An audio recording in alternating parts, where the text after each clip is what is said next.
This was the most notorious boys' high school in all of South Korea. Every delinquent kid had been thrown into this place. Violence and skipping class, that was their everyday life. And yet, the boy who was unbeatable across the whole school was actually a thoroughgoing romantic. To get more material for romance, Ryu Woo-jin decided to transfer to an ordinary co-ed high school. But Dupa High had one iron rule.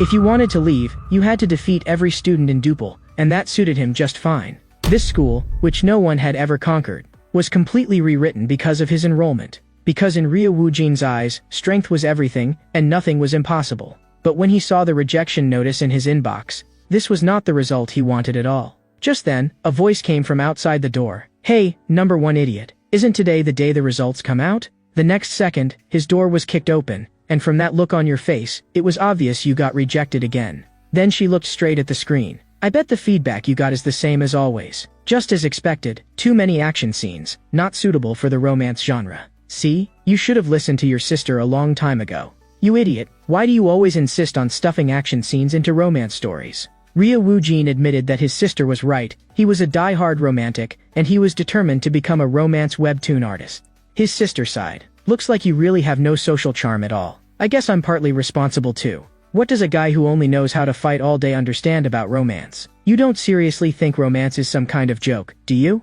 And do your followers even know that their boss is actually a nerd obsessed with romance comics?" As his sister went further and further, Ryu Woo-jin could no longer keep his composure. He turned and grabbed his sister by the arm. "Enough. Don't push it too far. Do you really think I wouldn't dare fight back?" But the next second, a fragrant foot kicked him straight in the face. In one smooth move, she pinned him down completely. Crushed by the power of blood ties, he could not even move. "So it's because you've spent too long hanging around that dump of a school that you've completely turned into a delinquent? Or is it because it's been too long since you felt your sister's love, and now you think you can do whatever you want? Want me to help you properly remember the old days? Now you know the gap in strength between us, right? Go buy me some malatang, and bring a piece of mugwort cool cake for dessert too." After getting her favorite food, his sister looked completely satisfied. "I just love this feeling of my blood sugar skyrocketing." Meanwhile, Ryu Woo-jin was so furious he felt like destroying the world, because that one meal had cost him a full 6,500 won. "One day, I'm definitely going to settle this with you, I swear." But this kind of tough talk, he only dared say behind her back. Just then, something on the TV caught his attention again. "You're watching Titanic again? Don't you ever get tired of it?" His sister told him, "A true masterpiece is worth watching over and over again." "Sis, what do you think is the most important thing in a truly great romance story?" "It depends on whether it can really capture that sweetness between the main characters." Seeing how eager he was to learn, his sister still gave him a suggestion. "Why not look for material around you, like at school?" The moment school was mentioned, Ryu Woo-jin stiffened all over. It was an all-boys school. Just thinking about it was painful enough. Who would have thought his sister would suddenly shout, "That's it." Ryu Woo-jin thought she meant brotherly love. And no, not that. That school is already outrageous enough, and it's an all-boys school on top of that. Isn't that exactly your problem? Think about it. What do you even do at school? Other than fighting, it seemed like it was still just fighting. And everyone else seemed pretty much the same. Sometimes even the teachers joined in, and that was somehow Dupal High's midterm exam. After hearing all that, his sister nearly lost her mind. Only then did she finally understand why he kept forcing action scenes into every genre, because there wasn't even the slightest trace of romance anywhere around him. She suddenly felt this little brother of hers was genuinely a bit pitiful, and even urged him to just draw action comics instead. Ryu Woo-jin seized the chance to fire back. "You have no idea how wonderful love really is." But he also had to admit that his sister had a point. There really was something wrong with his environment. If he transferred to an ordinary co-ed school, then he could collect a huge amount of romantic material, uniform dates, love letters hidden in desks. Just thinking about it was exciting. So, he decided to transfer. His sister felt his change had come too suddenly. But on second thought, he should have left that school a long time ago anyway. So looked at that way, it wasn't a bad thing. But Dupal was a place that absolutely did not allow deserters. If he wanted to leave, there was only one way: defeat every student in Dupal. And so, the famous scene of him sweeping through the entire school appeared.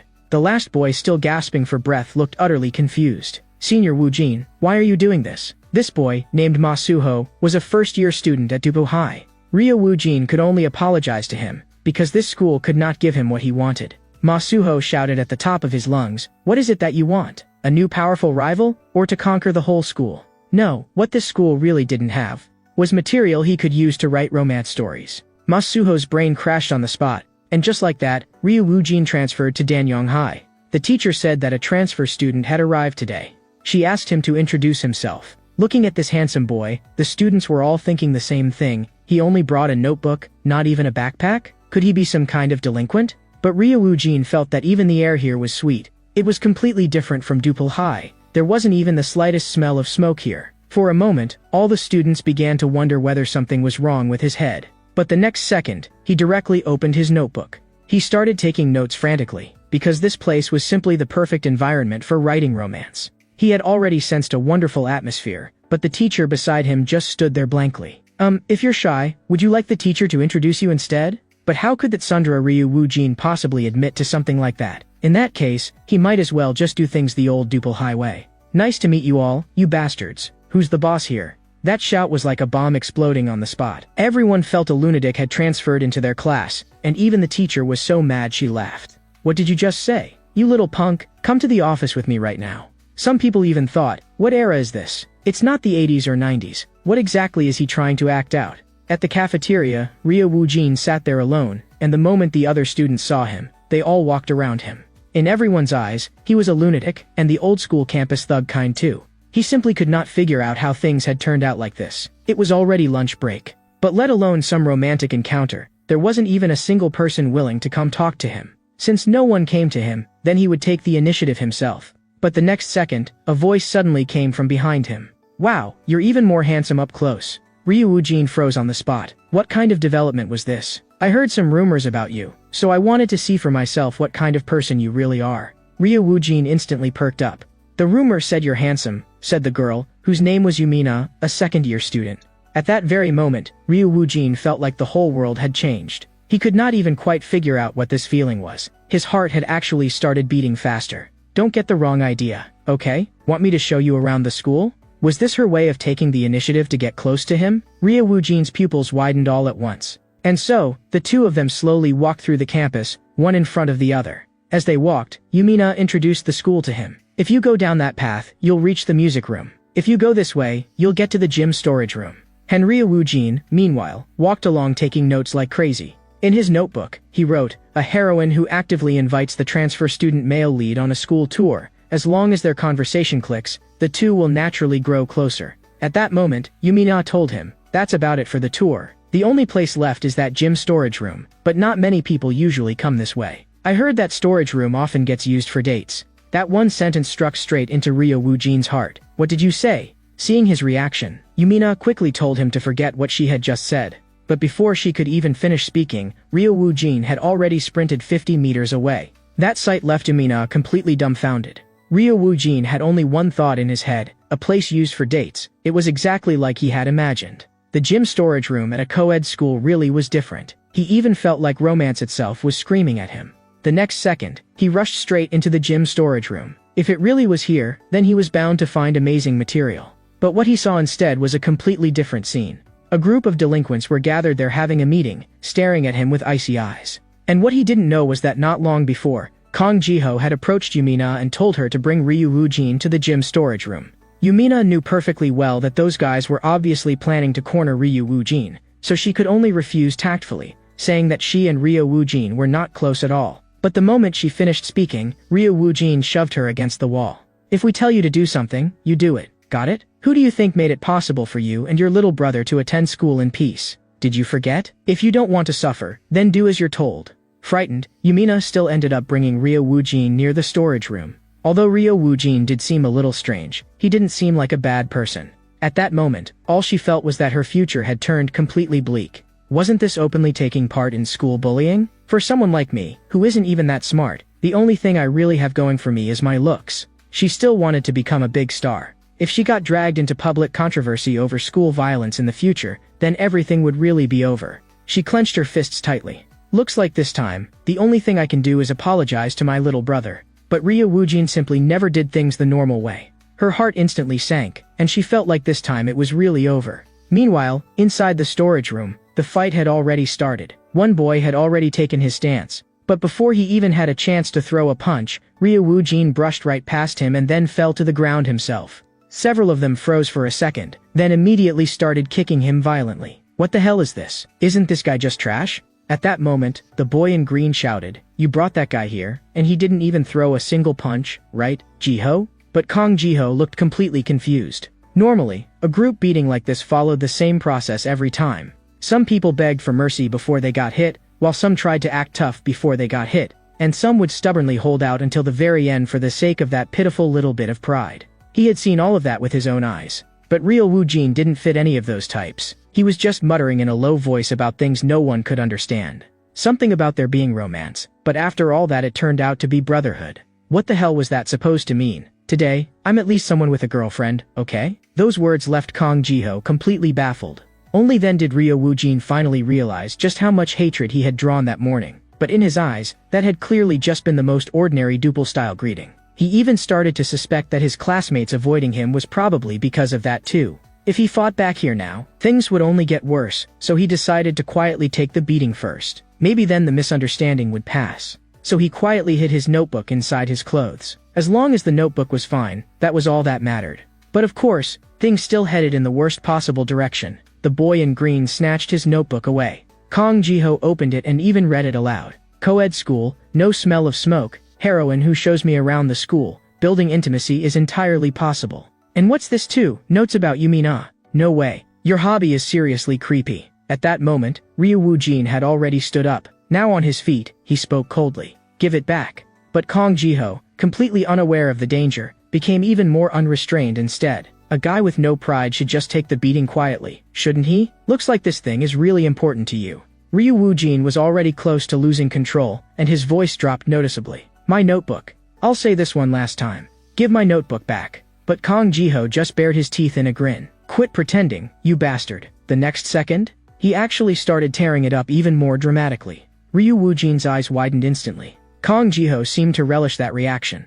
If you've got the guts, come pick it up yourself. The others nearby joined in with mocking voices too. Ha ha ha, it's fine. If you just said, please give it back, maybe I wouldn't have torn it. The next second, all their expressions changed at once. Where do you think you're going? We haven't even... Before he could even finish speaking, a fist the size of a sandbag smashed brutally into his face. The terrifying impact sent his whole body flying on the spot. Seeing this, Kong Jiho froze where he stood too. No one had expected that the guy with the buzz cut would pass out cold on the spot. And then came the next one. Ryo Woo-jin grabbed him by the head, and immediately followed with a vicious knee strike. That boy's eyes rolled back on the spot. Wait a second, the confession got ruined. Kong Jiho and the others never would have imagined that today they had kicked an iron plate. Damn it. The next second, the boy in the white shirt charged in too, throwing a punch. Ryu Woo-jin casually tossed aside the guy in his hand who had already passed out. With one kick, he slammed straight into the white-shirt boy's face. And right after that, it was the boy in green. But he couldn't even take a single punch from Ryu Woo-jin.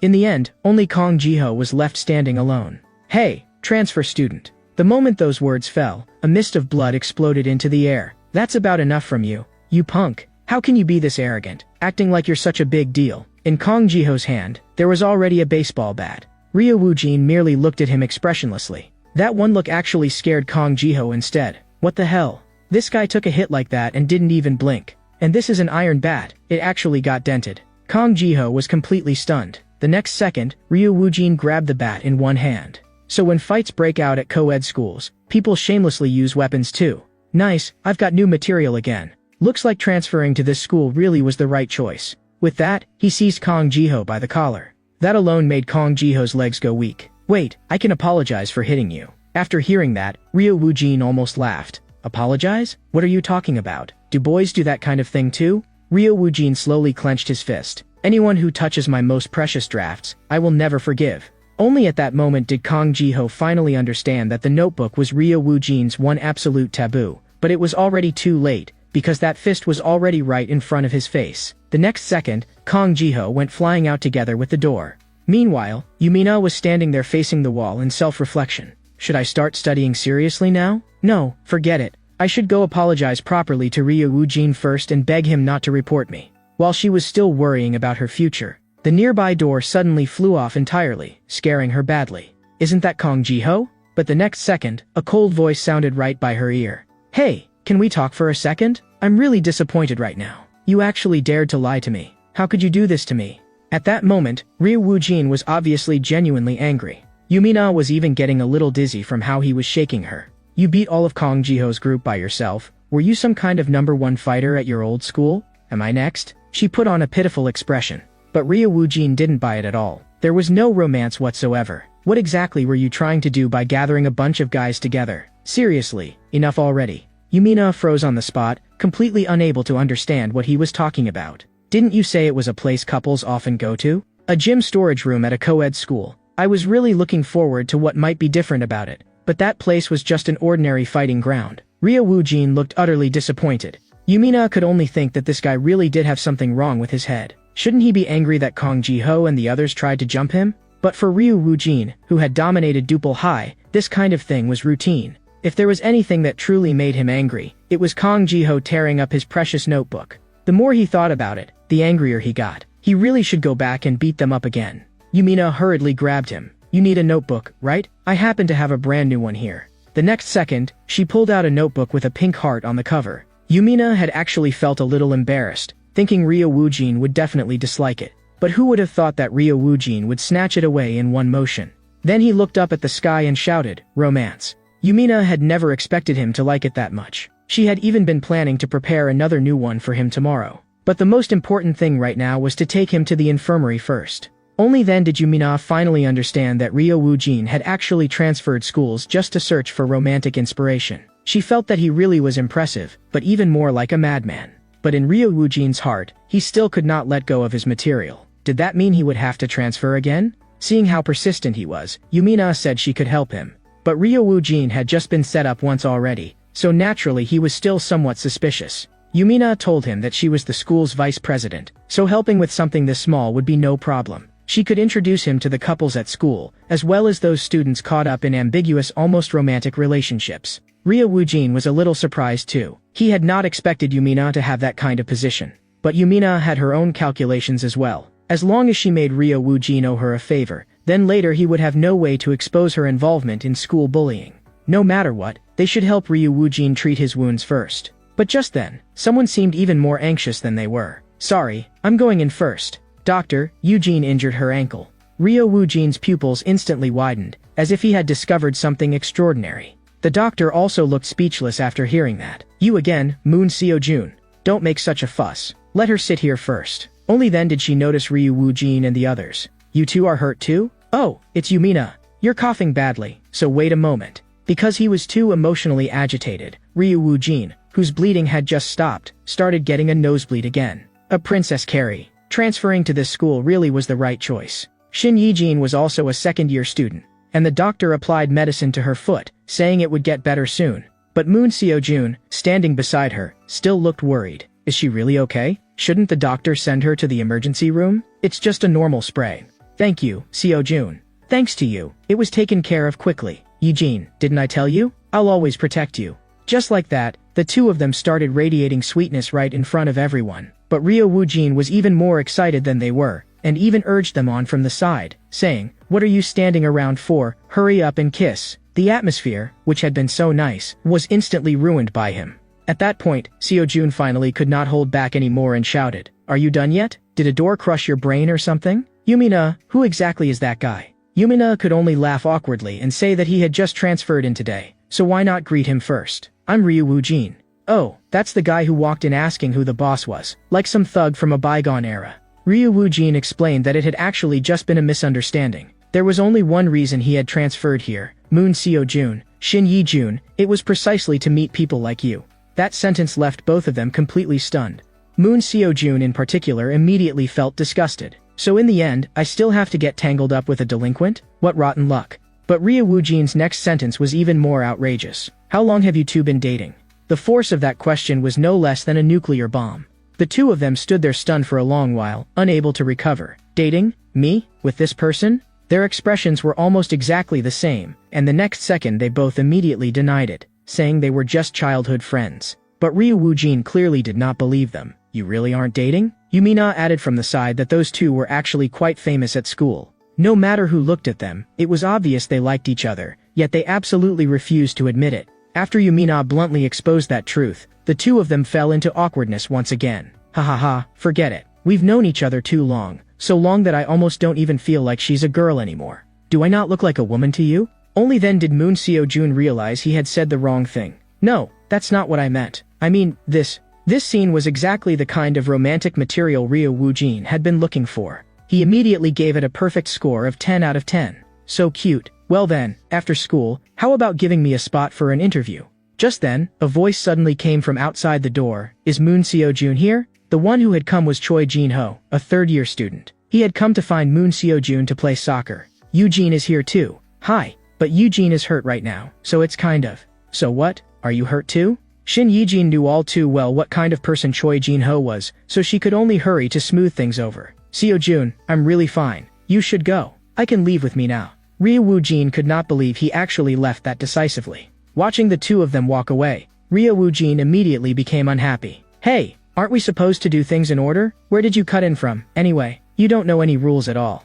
The air instantly seemed to freeze. Seo-jun, didn't he already promise to accept my interview? The moment Choi Jin-ho heard that, his expression darkened immediately, and he raised a foot to go teach Ryo Woo-jin a lesson, but Moon Seo-jun stopped him in time. Big bro, wait. Choi Jin-ho lowered his head and stared at Ryo Woo-jin. What did you say? You little punk want to die? Jin-ho, that guy has a head injury, so his mind isn't very clear right now, and he only transferred here today too. Let's not stoop to the level of someone like that. Come on. At that moment, the doctor also raised a hand and pointed to one side. Don't you see the bandages over there? Blood is practically spurting out of his head. Only after everyone stopped him did Choi Jin-ho finally turn and leave. Transfer student, you'd better be careful. If I run into you again next time, you're dead. Meanwhile, Ryo Woo-jin was still thinking about what Seo-jun had said earlier. No, I look pretty normal to me. The next second, he suddenly realized something. Wait, no, I was telling you not to cut in line. Shin Yi-jin immediately covered his mouth with her clothes. Mina, hurry and hold him down.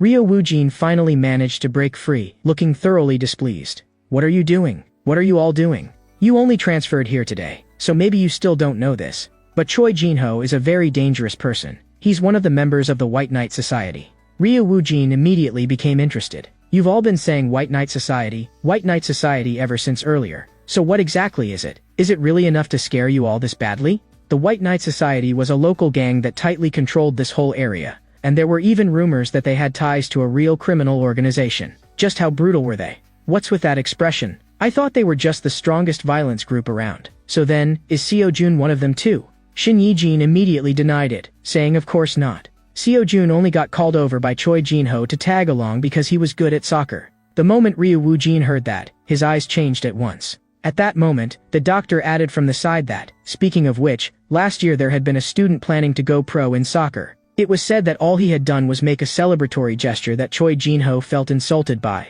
As soon as the match ended, Choi Jin-ho broke that student's leg. A once promising rising star had his dream completely destroyed just like that, yet the final punishment Choi Jin-ho received was only a 1-week suspension. Looking at it that way, the backing behind him was definitely no ordinary matter. Yumina and the others simply could not understand how someone like that was still allowed to remain at school. On the rooftop of the school building, Ryo Woo-jin drew 3 portraits. It's all because of this guy. Everything got thrown into chaos. What kind of second male lead is he supposed to be? If it were just a matter of helping these two fulfill their romance and taking care of Choi Jin-ho along the way, that actually wouldn't be hard. But if the author personally stepped in to interfere, would that really be okay? He felt this was the pain of creation. It was precisely to search for romance itself that he had left his previous school. But now, in this school too, there seemed to be malignant cells that could kill romantic cells. Looks like a little cleanup is necessary. At this moment, everything on campus was reflected in his eyes. Big bro, why did you call me here?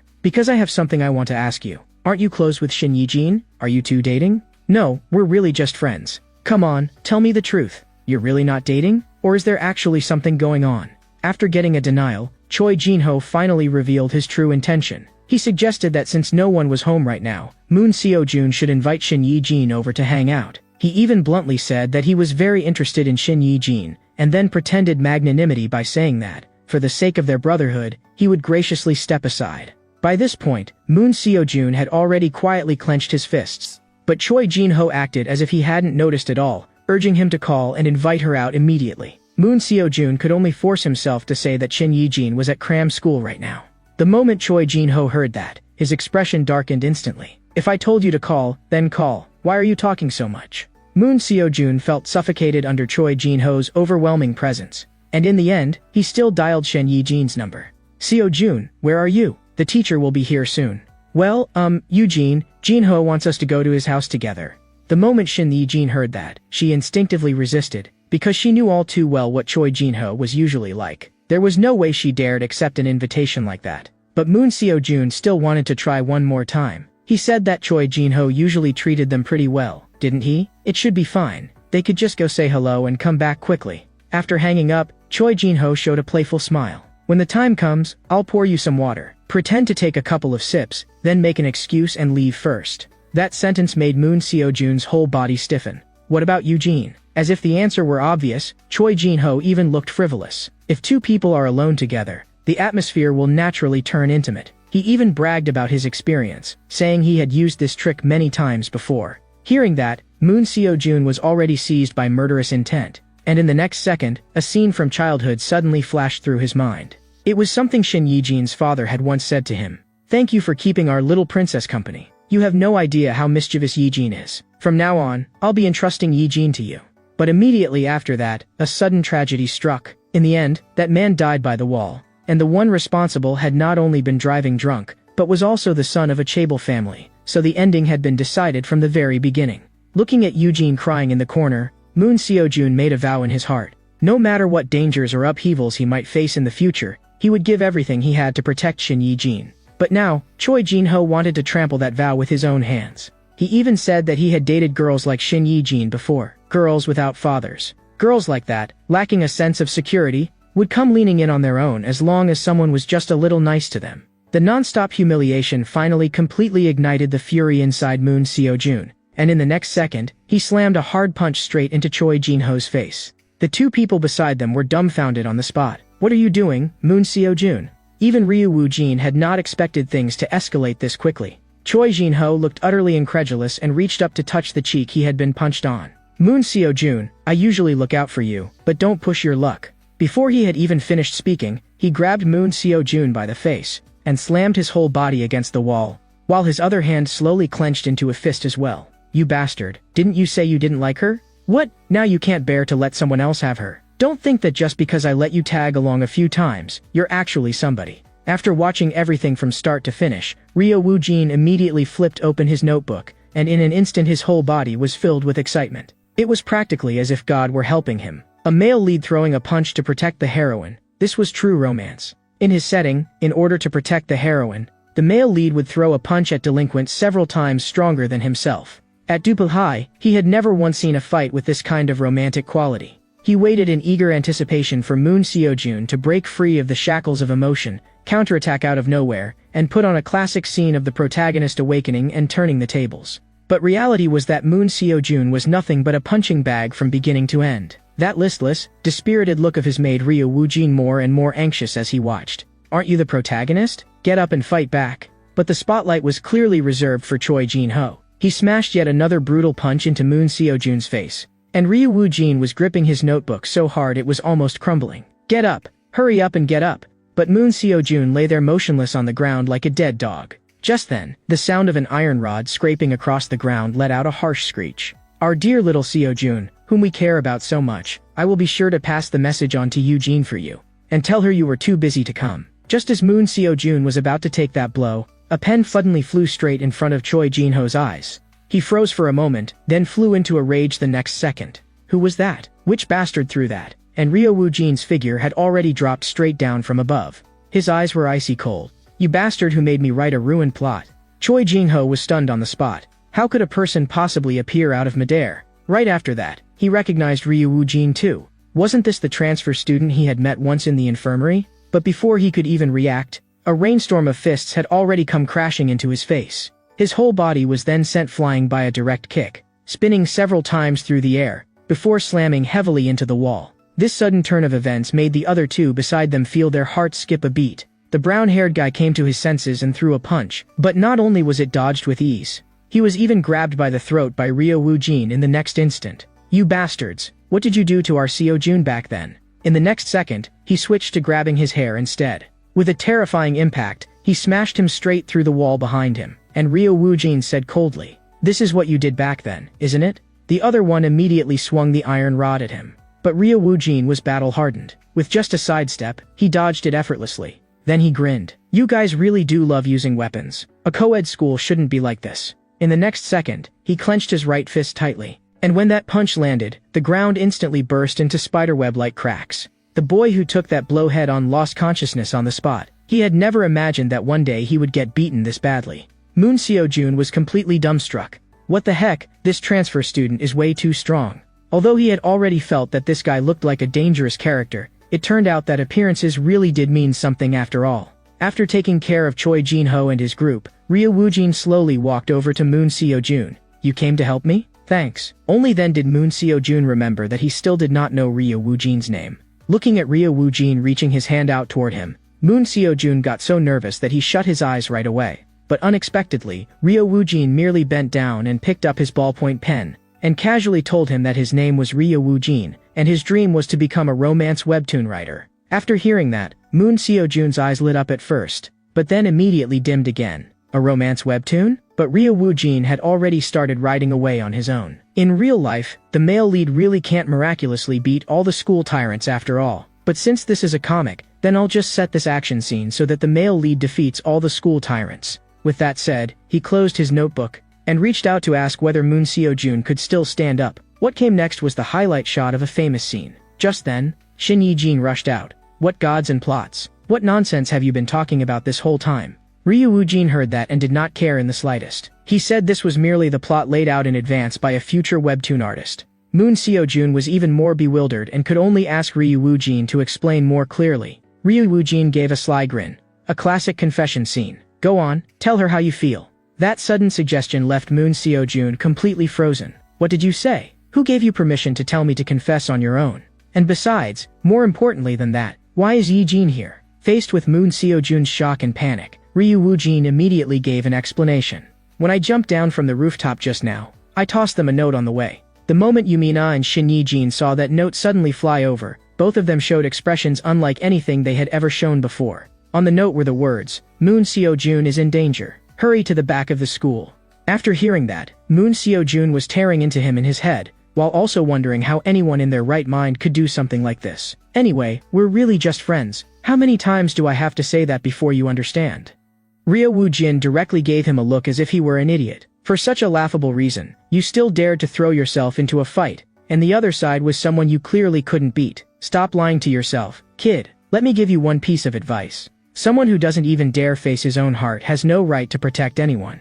Moon Seo-jun gritted his teeth, roaring wildly in his heart. Who do you think doesn't want to be honest? What if all of this is just my own wishful thinking? What if I really say it out loud, and in the end destroy the relationship we have now? Who would bear the consequences of that? Sometimes, deceiving yourself is the only thing you can do. But Ryo Woojin could not hear his inner monologue at all, and simply walked straight over to Shin Yi-jin, muttering a bunch of things no one could understand. But just from the expressions on their faces, it was obvious that nothing good was coming of it. The feelings Shin Yi-jin had suppressed for so long seemed to be pried open in an instant, and she directly threw her jacket over Moon Seo-jun's head. I heard about it. You were the one who attacked Choi Jin-ho first. Have you lost your mind? And what was that about doing it to protect me? Even Ryo Woojin had not expected that Shin Yi-jin also had a habit of covering people up with a jacket. This plot direction seemed a little off. With his head covered by the jacket, Moon Seo-jun still refused to admit defeat. Because we made a promise, didn't we? Don't tell me you thought I was just repaying a favor. Because of that promise,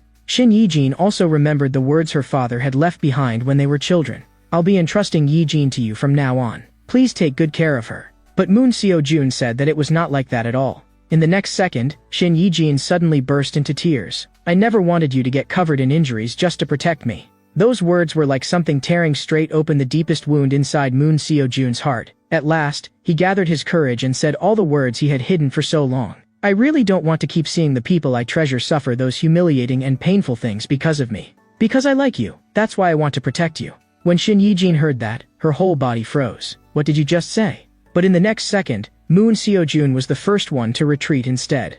No, what I meant by like is that kind of like between friends. But at that exact moment, Ryo Woojin's words from earlier rang out in his mind again. Someone who doesn't dare face himself, someone who doesn't dare be honest with himself, has no right to protect anyone. He finally confessed out loud. I like you. The kind of like that goes beyond friendship. I've liked you for a long time. I'm sorry. I've never thought of you as just an ordinary friend. The lock that had weighed on his heart for years was finally open completely, and Moon Seo-jun felt as though his whole body had grown lighter. But for all of this, he really did have to thank Ryu Woo-jin. Shin Yi-jin kissed him straight through the jacket, and the impact of that scene left Moon Seo-jun completely frozen. Shin Yi-jin looked at him and gave him an incomparably radiant smile. Idiot. The words, "I like you," were actually something I wanted to say even earlier than you did. Seeing that scene, Ryu Woo-jin felt a jolt in his chest. As for Moon Seo-jun, his face was full of disbelief. Then if that's what you mean, does that mean we're dating now? Ryu Woo-jin was already so excited he could barely take it. This was way too romantic. He was about to lose it.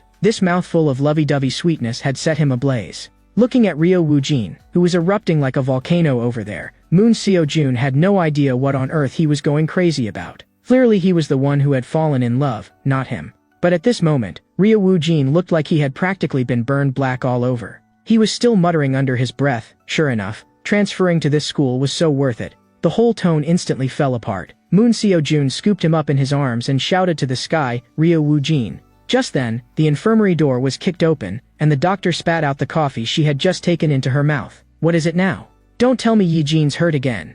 Moon Seo-jun hurriedly explained that the one who was hurt was Ryu Woo-jin. The teacher looked like she was about to lose her mind, scolding them for always causing trouble outside while still hurrying to make Ryu Woo-jin lie down. But no one knew that, while being carried in a princess carry, Ryu Woo-jin was actually feeling a little emotional inside. Somehow, this feeling was unexpectedly reassuring and comforting. But he had no idea that because of his transfer, Dupal High had long since fallen into chaos. A girl named Lee Ruta jumped straight down from the 3rd floor. But strangely enough, she was completely fine, and most importantly, she had only just been discharged from the hospital today. Ma Suho covered his forehead with one hand. "This is bad, Senior Cha-im. She's already found out that Senior Woo-jin transferred schools. Didn't the whole school already know about that? Back then, a whole group of us went at him together, and we still got completely wrecked. That's not even the real problem here. That Lee Ruta, back then, she was still lying in the hospital with both arms broken. Only then did Cha-im realize. If that's the case, then Ryu Woo-jin didn't even fight everyone in the school that day. But honestly, even if we counted Lee Ruta in, we still don't think we could have won."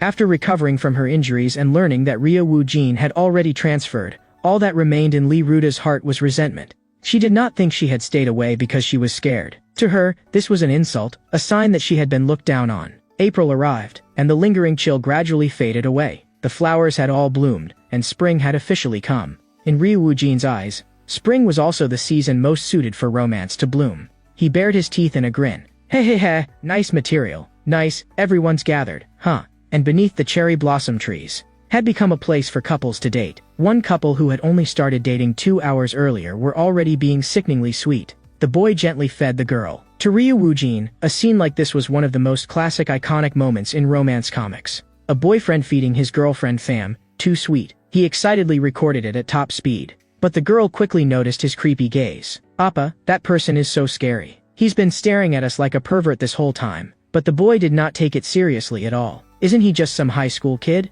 Seeing the way Ryu Woo-jin looked like he was practically drooling, the boy only thought this was the typical face of some truant punk wandering around.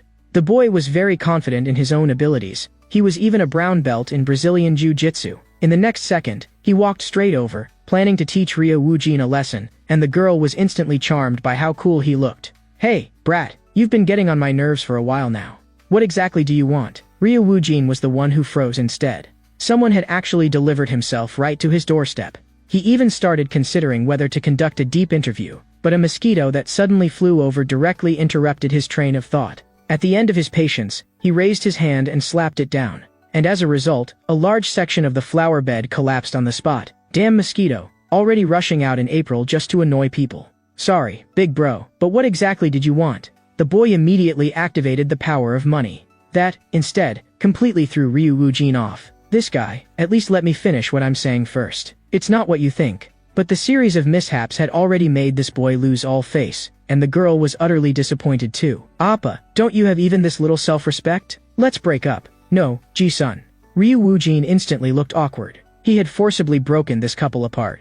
It was all because he had not controlled his strength properly just now and had completely ruined everything. He silently reminded himself that from now on, he had to be much more careful. At this moment, the soccer field was lively as could be. At the side of the field, Eugene was loudly cheering for Moon Seo-jun the whole time. The next second, he lifted his foot and shot. The ball went in. "Wow, There it is, Seo Jun's curved banana shot. Did you see that perfect arc? It was practically like Roberto Carlos. So cool. The next second, he even directly paid tribute to Cristiano Ronaldo, and then lifted up his shirt, revealing the words on his t-shirt, "Yi-jin, I love you."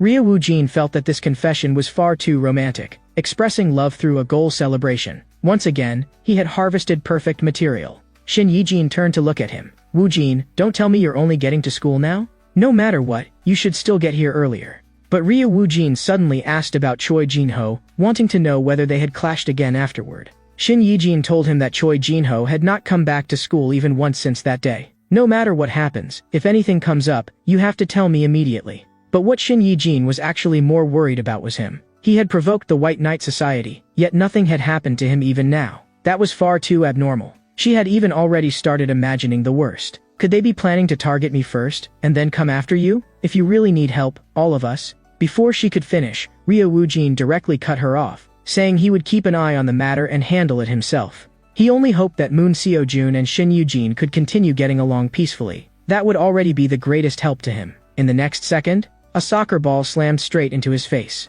"Hey, stay away from Eugene." It seemed that Moon Seo-jun was jealous. Instead of getting angry, Ryo Woo-jin burst out laughing. "Your boyfriend is all puffed up with jealousy." After that, she turned to ask Shin Yi-jin whether she knew where Yumina was right now. At that moment, Yumina was filming a short video. She set the timer to 3 seconds. After walking to the designated spot, she began to dance. Her movements were light, with a touch of playfulness. Ryo Woo-jin suddenly popped up behind her. "What are you doing?" That instantly startled her. She could not understand at all how Ryo Woo-jin had found this place so precisely, but all of Ryo Woo-jin's attention had fallen on her phone. "Oh wow, filming TikTok, huh?" Yumina was instantly alarmed. "If you press that, then the video will." In the next second, she quickly snatched the phone back. "You mean you want me to keep introducing you to new material? Seo-jun and Eugene are doing great now, and haven't your relationships with everyone gotten closer too?" But Ryo Woo-jin felt that when it came to material, naturally the more the better. Yumina was full of worries. Back then, she had agreed to help Ryo Woo-jin only because she was afraid he would report the bullying.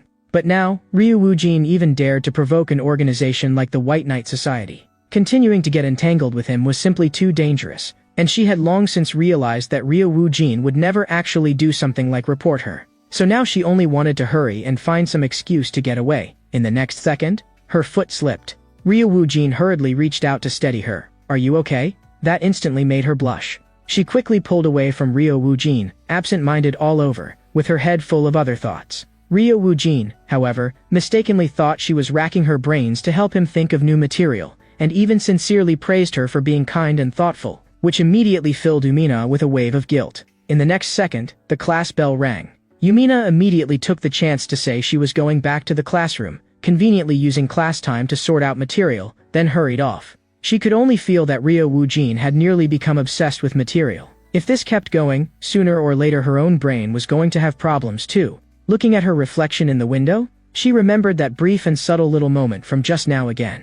She even regretted not having recorded that image in time. After pulling himself together a little, Ryo Woo-jin also decided to go into the classroom for class. After all, he had just learned an extremely useful little trick from Shin Yi-jin. He told Shin Yi-jin that ever since middle school, he had never seriously attended class again. Shin Yi-jin was curious where he usually went when he skipped class, and Ryo Woo-jin answered, "Outside." Combined with his outrageous fighting ability, Shin Yi-jin immediately concluded that he was the type of delinquent who hung around campuses, but Ryo Woo-jin immediately denied it. He had simply, before he knew it, gotten used to that kind of life long ago. And behind it all, there was actually a reason. Shin Yi-jin understood it even less. What possible reason could there be for skipping class? Ryo Woo-jin wanted very much to explain that in the school he used to attend, fighting was everything, and the law of the jungle was all that mattered, because that place was not somewhere people studied and learned at all. But in the end, those kinds of words still would not come out.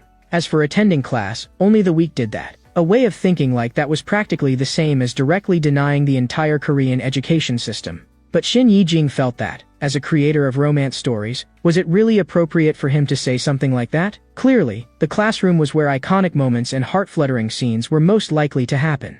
For example, secretly passing notes behind the teacher's back. Or that faintly suggestive moment when borrowing an eraser, "Could you help me pick up my eraser?" Or for example, the two of them sharing one textbook together. As a romance comic writer, were you really going to miss all of those most classic heart-racing scenes? Those words struck Ryu Woojin directly. "I will attend class properly and seriously." Ryu Woojin sincerely thanked Shin Yi-jin. Thanks to her, he could finally dig up even more romance material now.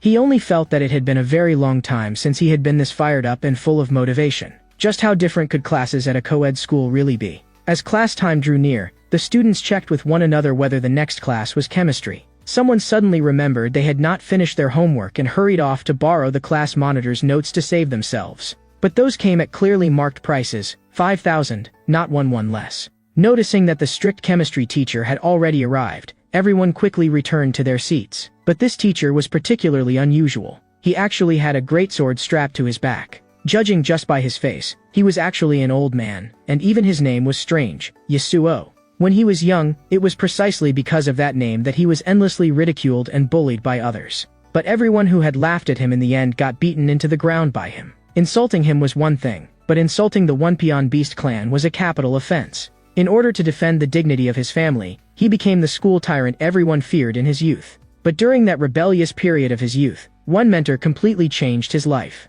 "You have talent in science. In the future, you can become a teacher." But before that, first beat him senseless. Afterward, the man spoke to him earnestly. "Go guide students and straighten out the school atmosphere." And the results of his teaching were indeed very remarkable. Even the once arrogant and overbearing Kong Jiho had once received some of his care, and now in class, he had become obedient to an extreme. By the time Ryu Woojin reached the classroom door, he realized class had already started. The eyes of the entire class instantly fell on him, and no one had expected that there would actually be someone this gutsy. Kong Jiho even gritted his teeth. "Ryu Woojin, you're actually still at this school." After all, after that day, he had completely disappeared, so Kong Jiho had thought Ryu Woojin had already transferred away long ago.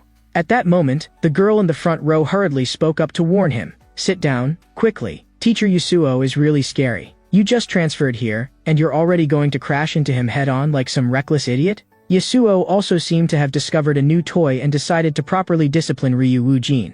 Ryu Woojin was stunned for a moment at first, and what came next was corporal punishment. That instantly made Kong Jiho feel delighted. "Now you've really embarrassed yourself completely. This time, you're totally done for." But in the very next second, Yasuo directly told him to shut up. Kong Jiho instantly lost all his swagger. It seemed that discipline in a co-ed classroom really was strict, but what was with this strange stillness? There even seemed to be a strange fragrance drifting over. Yasuo did not expect Ryu Woojin to notice it, and told him that it was a Japanese samurai sword, the kind of thing sprinkled on takoyaki. Ryu Woojin was even more confused instead. Using food to talk nonsense like that, what exactly was he trying to do? "Shut up. This is an ultra-aged wooden sword specially custom-made for me by a Japanese craftsman. Its hardness is enough to smash your skull open with ease." Just as he said, the ground was knocked into a small dent. Then Yasuo began writing on the blackboard. "Why didn't you come to a single class before this? I had a somewhat special educational environment." "Oh, so you were homeschooled.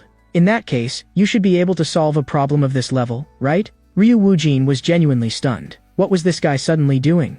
Yasuo told him that he simply wanted to confirm whether Ryu Woojin could keep up with the class progress. In Yasuo's view, when dealing with someone like him, compared with simply using force, crushing and tormenting him mentally was the more effective method.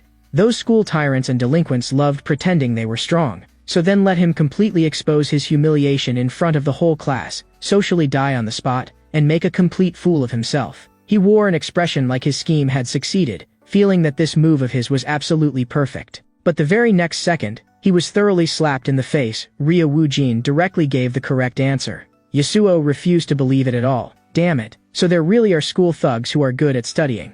But even so, Yasuo was determined to make Ryu Woojin understand today what real suppression meant. So he threw out several more questions in a row, but Ryu Woojin answered every single one of them with ease, and even found them simple. For the first time, Yasuo felt defeated. How can you even solve these problems? I already studied them in advance back in middle school. Speaking of which, was this what co-ed classes were actually about? Just solving this kind of problem? Thank you very much. I got some excellent material.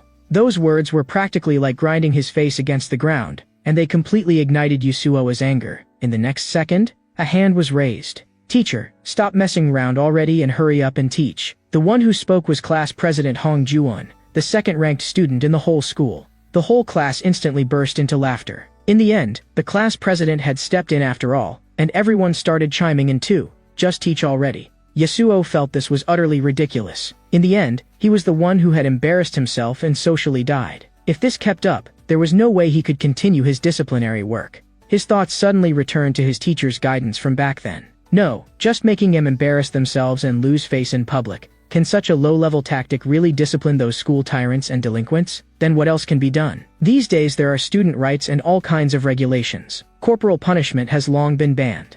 Yasuo gripped his water cup tightly. That's true, but if there really is no other way, then it can only be done like this. Are you saying, to give up? Your name is Ryo-Eugene, right? Stay behind after class. It seemed Yasuo still had no intention of giving up. He was preparing to properly teach Ryo-Eugene a lesson in private. In the gymnasium, the two stood facing each other. Ryo-Eugene could not help asking, is this extra tutoring? Something like that.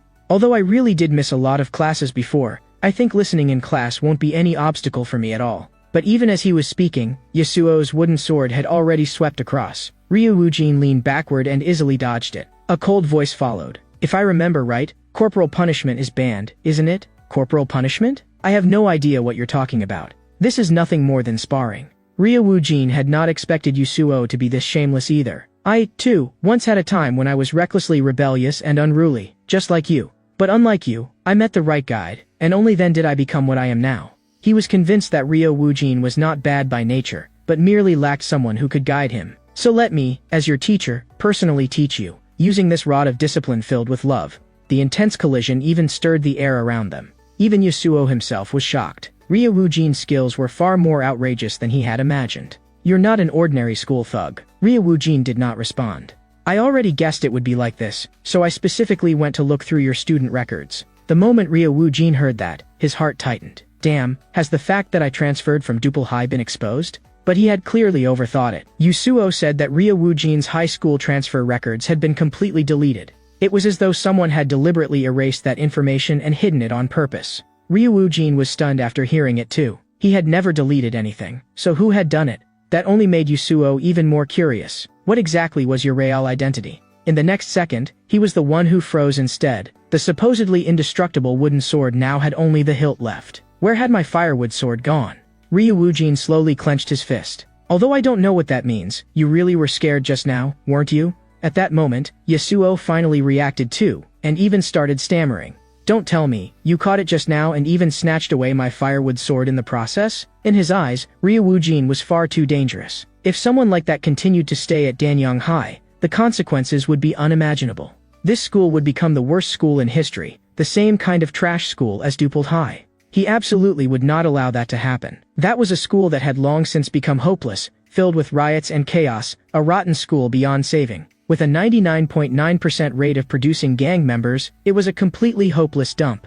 Even if he had to stake his teaching career on it, he had to stop Ryo-Eugene. He had to stop Ryo-Eugene no matter what. He swore that he would personally defeat Ryo-Eugene. In the next second, Yasuo suddenly lost his strength and fainted directly to the ground. Ryo-Eugene also froze. Are you okay? Do you want me to help you to the infirmary? But even at a time like this, Yasuo was still worrying about the school. What exactly did you transfer to this school for? If you're trying to throw this school into chaos too.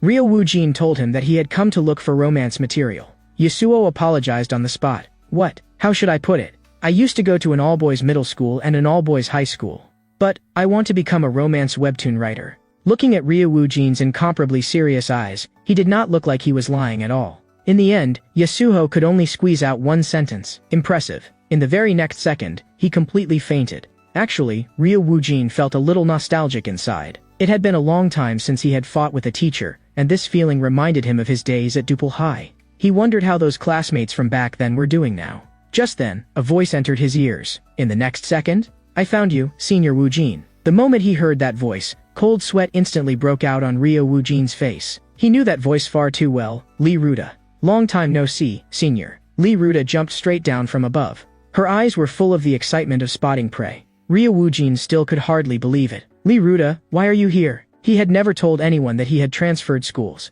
and he simply could not understand how she had found this place. When Lee Ruta heard that, she bared her teeth in a grin. Because there is one person I've always been watching and always been tracking. In the next second, she took out her phone from her sleeve. But immediately afterward, the phone fell straight to the ground. Because both her hands were injured, even picking up a phone looked difficult for her. Ryo-Eugene was dumbfounded watching her. This girl, do you want me to help you? After failing to pick it up several times in a row, Lee Ruda simply kicked the phone toward him. "See for yourself." Ryu Woojin's eyes widened on the spot. The person on the phone screen was Yumina, and this was the one Lee Ruda had been tracking all along. Because this video had gone massively viral at the time, instantly exploding across the internet. The amount of discussion was overwhelming, and it was exactly because of this video that Lee Ruda noticed that face, familiar, yet also nostalgic. Ryu Woojin covered his face with one hand. Influencers really do bring endless trouble. But in Lee Ruda's eyes, this was simply heaven's blessing. Even before that, strange rumors about Ryu Woojin had already started to spread. The rumor said that you were going to become a romance webtoon writer, senior, and that's why you dropped out and left. But in the end, the moment she had just transferred over, she saw Ryu Woojin beating up teachers everywhere. Only then was Lee Ruda finally relieved. Ryu Woojin was still the same old Ryu Woojin, and as for those rumors, they collapsed on their own. After hearing that, Ryu Woojin immediately denied it, stressing that he had not beaten up any teacher at all. Lee Ruda, however, said that in her memory, Ryu Woojin's goal had always been to dominate every school in the country. Ryu Woojin immediately barked at her to stop talking nonsense. What kind of ridiculous idea was that? Lee Ruda said the evidence was plainly right there, but then she changed the subject and said she had not expected that Ryu Woojin wanting to become a romance webtoon writer was actually true. While helping Yasuo up, Ryu Woojin warned Lee Ruda with a serious expression that she absolutely must not spread the news that he was studying here. And he also told her to disappear from in front of him immediately. Ryu Woojin himself actually knew very well that even if he was no longer loudly stirring up trouble now, his reputation and public image had long since hit rock bottom.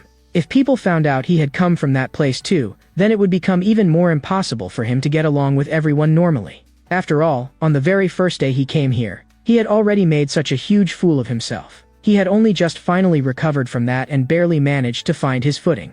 After hearing that, Lee Ruda only felt like her brain could not keep up. What exactly do you mean by that? You're not fighting anymore? All for some trivial little love romance? Ryu Woojin then said that he had never put matters of love and romance first. But the moment his words fell, the soul of a shoe had already appeared before his eyes. Ryu Woojin was sent flying backward on the spot, smashing hard into the wall. The abnormal loud noise instantly drew the attention of Moon Seojun and Shin Yijin.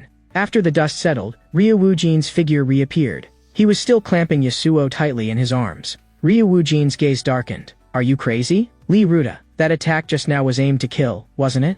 Lee Ruda revealed what she was really thinking. She had originally come to support Ryu Woojin in continuing toward his goal of conquering the whole country's schools. But now, her thoughts had completely changed. She had decided to force Ryu Woojin to drop out and bring him back to Dupal Boys High. And the first step was to beat Yasuo until he was unrecognizable and cripple him completely. Left with no choice, Ryu Woojin could only take the man out into the street first to move him away, shouting as he ran, "Move! Hurry up and move!"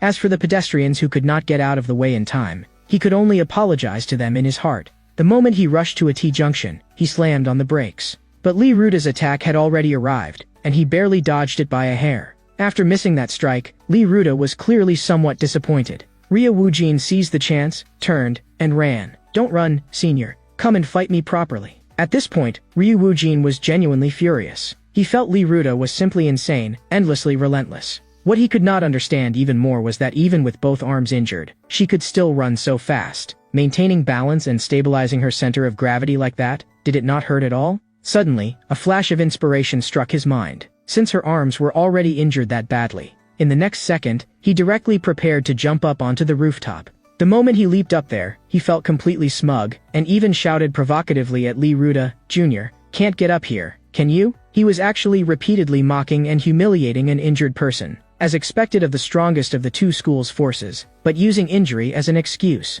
In the next second, she planted one foot on the wall, and sprinted all the way upward by stepping on the wall. Ryu Woojin was stun numb on the spot. "I'm not some member of your two-school crowd, you ignorant idiot. Damn it, no matter what." He had to get Yasuo moved somewhere safe first. While shouting Yasuo's name, he checked whether the man had already passed out and urged him to go back to school first. But Yasuo clearly replied that he was in excellent condition right now, his blood boiling with excitement as if he had returned to his prime. Ryu Woojin was genuinely dumbfounded. "Big bro, who exactly are you?"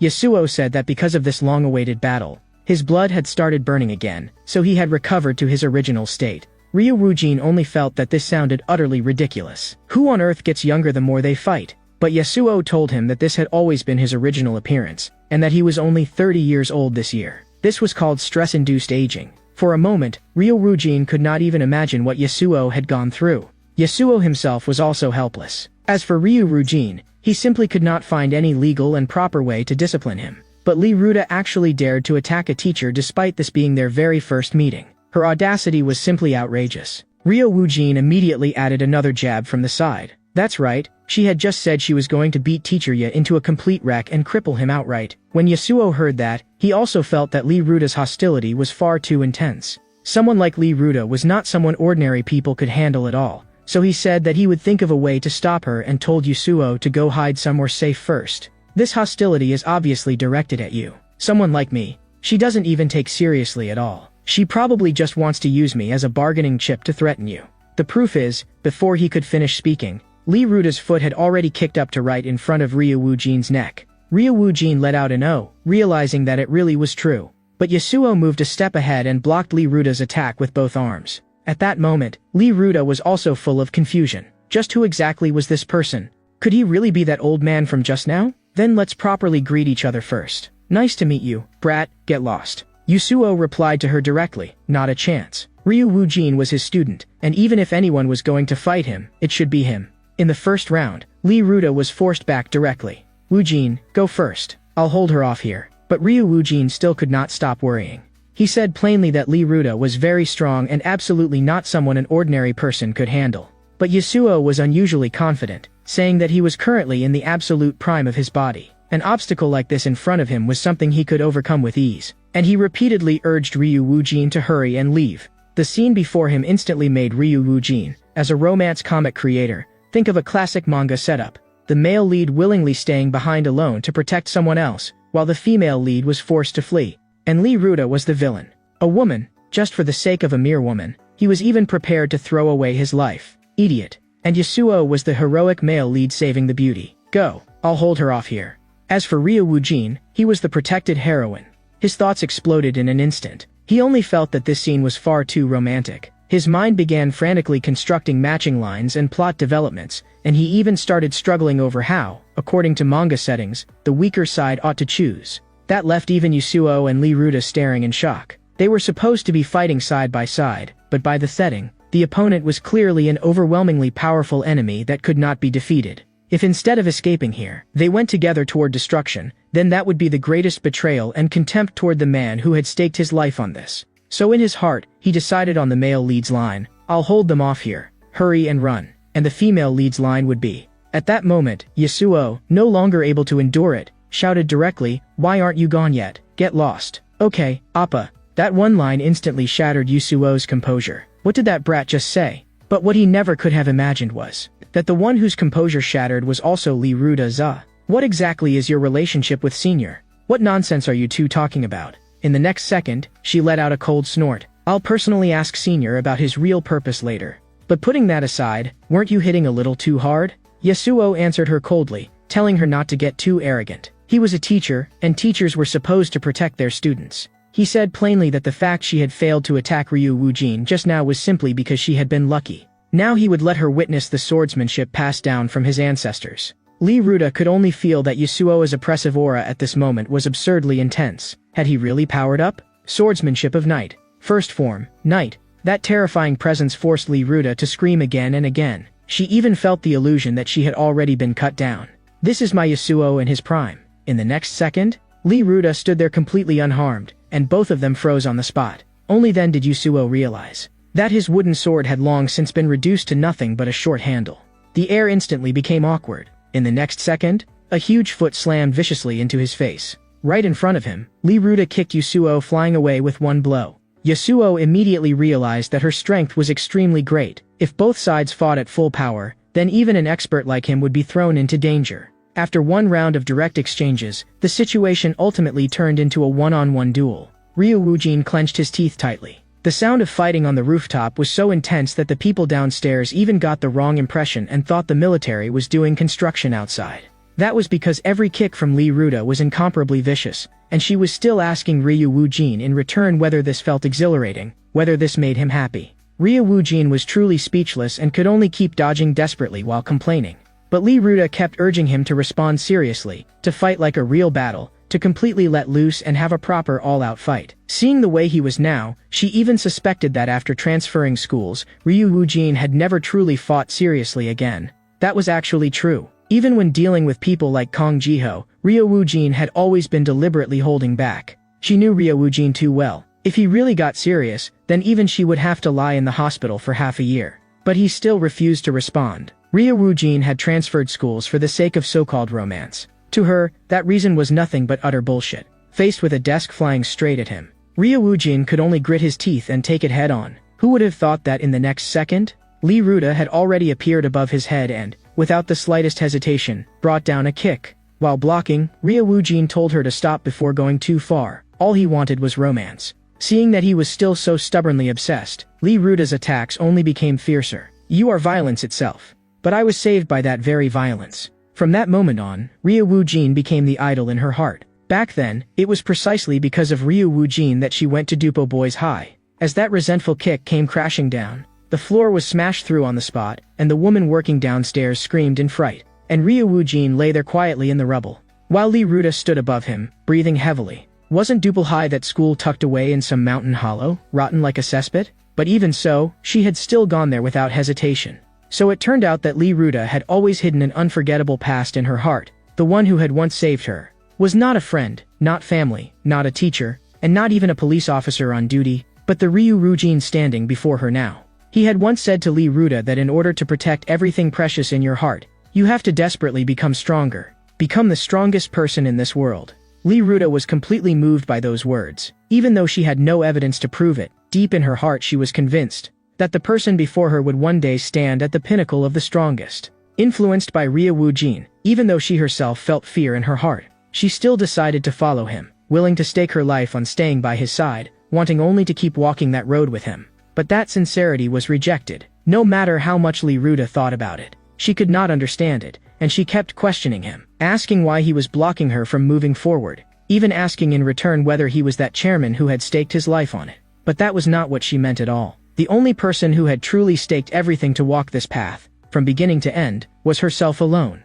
But afterward, she still took the initiative to apologize, admitting that she had formed prejudice against others based only on appearances, and only told him that he absolutely had to keep working hard. Not long after, the straightforward Lee Ruda reported to Duple High. As a new incoming first-year student, she skillfully used the school style of greeting. Long time no see, you bastards. I'm here to enroll. The moment she said that, even the chairman burst out laughing, feeling that she really did not know the height of heaven or the depth of earth. But it was exactly that flamboyant personality that made the chairman like her even more, and he agreed on the spot to let her enroll. But when he turned to her enrollment file, he realized something was wrong. Because Duple High had originally been an all-boys school, yet the gender recorded on Lee Ruda's file was female. Faced with the chairman's shocked gaze, Lee Ruda did not care at all and directly stated that something like gender meant nothing on the battlefield. Duple High had always been a place where the strong fought and slaughtered one another. Only the strongest person had the right to stand at the top. Those words instantly stirred the chairman's interest. He admired Lee Ruda's boldness. Not only did he promise that he would help fulfill all her wishes, he even announced on the spot that he would change the century-old boys' school Duple High into a co-ed school. And when Lee Ruda personally revealed her identity, even Ryu Woojin was completely shocked. No one had expected that this overwhelmingly imposing new student would actually be a girl. Meanwhile, another fight ended sloppily. Jin Jian only felt that this level of intensity did not even count as post-meal exercise. Instead, he began to miss the days when Ryu Woojin had been there. At that moment, Ma Suho hurried over. Jin Jian had originally wanted to pull him into a spar, but what the other man brought instead was shocking news. A female student had transferred in. After hearing it, Jin Jian looked completely indifferent. But the news of a female student transferring in instantly exploded across the whole school. The boys on campus fell into complete chaos, with noise and discussion everywhere. Some even complained that the chairman was still doing things as randomly as ever. Jin Jian, however, felt there was nothing remarkable about it. It was not even the first time anyway. That left even Ma Suho dumbfounded. Who else was there? Lee Ruda. That level of impact was practically like a nuclear bomb. What, you didn't know? By the way, how many times did you show off your muscles in front of her? At that point, Ma Suho only then belatedly realized that he had actually had no idea the school had been changed into a co-ed school, and he could not help complaining that for such a huge matter, no one had informed him in advance. Right then, a loud crash came from behind them. The new transfer student Jang Jiamhee appeared, and Masuho shouted in shock, "It's her." The girl even deliberately greeted them in Dupohai's way. This time, she had transferred here specifically to find Lee Ruda. But after learning that the other girl was not there, Jang Jianhe's face instantly filled with disappointment. She frankly admitted that her purpose in transferring was to fight truly powerful women. Since that wish had fallen through, she proposed on the spot that she would first have a match with Jin Jian. Jin Jian did not hesitate in the slightest and directly accepted the challenge. Even Masuho could not help sighing that he had agreed far too straightforwardly. Then he thought of Ryu Wujin again. Back then, it was precisely because Dupohai had been an all-boys school that he had chosen to transfer away. He had once said that that school could no longer satisfy what he was pursuing. Masuho guessed that he probably knew nothing at all about the school's change. At this moment, Ryu Wujin was leaning against the wall like a quail. After learning the news that Lee Ruda and National Daiji School had both become co-ed, he was completely stunned. The non-stop shocks left his thoughts in total disorder. Thinking back to the first time he had met Lee Ruda, the people around him had repeatedly guessed her gender wrong, but he himself had never once imagined that Lee Ruda could actually be a girl. Now that the truth had suddenly been revealed, the air instantly filled with awkwardness, and neither of them knew how to get along. Lee Ruda tried to speak and ease the atmosphere, but by sheer bad luck she brought the misunderstanding back up again, and even took the opportunity to tease Ryu Wujin, saying that he was a deserter who had run from the battlefield. But there was no way Ryu Wujin would admit that. Lee Ruda instead spoke to comfort him. The top powerhouse of Dupohai should not have his mentality shaken over something like this. Lee Ruda also directly pointed out that the reason Ryu Wujin had kept getting her gender wrong was because he had never seriously faced her properly. After that, she deliberately made a playful gesture to tease Ryu Wujin and even told him to come confirm it himself. Looking at Ryu Wujin's embarrassed appearance, she finally could not help laughing out loud, and while laughing she said that many things had to be taken slowly, and there was no use being anxious. This series of teasing and provoking completely pushed Ryu Wujin to the brink of exploding. He only felt that Lee Ruda was deliberately throwing his thoughts into chaos, yet he could not do a single thing about her. To break this awkward atmosphere, Lee Ruda took the initiative to suggest going to the convenience store to get something to eat, and she even rarely said that this time she would pay herself instead of letting Ryu Wujin treat her. That unusual thoughtfulness made even Ryu Wujin sigh inwardly that Lee Ruda really was actually a very kind person. But on that peaceful street, danger suddenly appeared. A car went wildly out of control on the road. It charged straight toward the couple by the roadside. The dangerous scene instantly made everyone around cry out in shock. The accident was just about to happen, and Lee Ruda was just about to rush over and save them when Ryu Wujin stopped her. Then Ryu Wujin made a move that caused Lee Ruda to break down on the spot. He grabbed her and jumped down directly, and in midair, her string of screams immediately rang out. "Wait, senior, I can get down by myself." In the next second, Ryu Wujin directly assumed a throwing stance. Lee Ruda was hurled out like a human cannonball. Before the people around could recover from their tension, a huge purple figure came crashing down. The car was forcibly brought to a stop, and the people who witnessed the scene instinctively cried out, thinking a meteor had fallen from the sky. As the dust gradually cleared, Lee Ruda's head was perfectly stuck in the front of the car, and her expression was somehow even a little cute. No one had expected that the one who blocked this disaster would be a girl descending from the sky. She was stuck on the hood like a nail. This was basically a murder attempt meant to drag everyone down together. The man had cheated on his girlfriend of 7 years, and the woman, unable to accept the blow, decided to die together with her boyfriend. But what she never expected was that at the most critical moment, that man actually pushed his affair partner out and used her as a human cushion. The woman who had survived knew that Lee Ruda had saved her, and hurriedly asked whether she was all right. Seeing all this, Ryu Wujin instantly flared up inside. This was nothing like the romantic couple scenario he had been expecting. Forget saving his girlfriend. That guy had actually used her as a human speed bump. Lee Ruda also had not expected Ryu Wujin to be this angry. She even broke into a cold sweat for that scumbag. He was really done for today. But before Ryu Wujin could make his next move, the woman who had been saved struck first instead. Faced with such a selfish and despicable scumbag, she cleanly and decisively broke up with him on the spot. Afterward, she expressed her profound gratitude to Lee Ruda. She even said that she wanted to treat Lee Ruda to a meal. At least half the matter had finally been resolved. Ryu Wujin also apologized for having thrown Lee Ruda out just now. Perhaps Lee Ruda was already used to things like this, because she directly said that as long as he treated her to a lobster meal, the matter could be considered over. At the same time, the two of them turned their eyes toward the woman who had caused the accident. Ryu Wujin even suspected that she had learned driving from a PE teacher. The way she drove was just far too dangerous. The woman cried harder and harder. She said that not only had she let that man move into her home, She had even helped him pay off 18 online loans. But in the end, he had gotten involved with a younger woman and finally abandoned her completely. Ryu Woojin did not have much sympathy for her. He only felt that this was yet another excellent source of material. That man had once been her everything, and now she did not even know why she was still alive.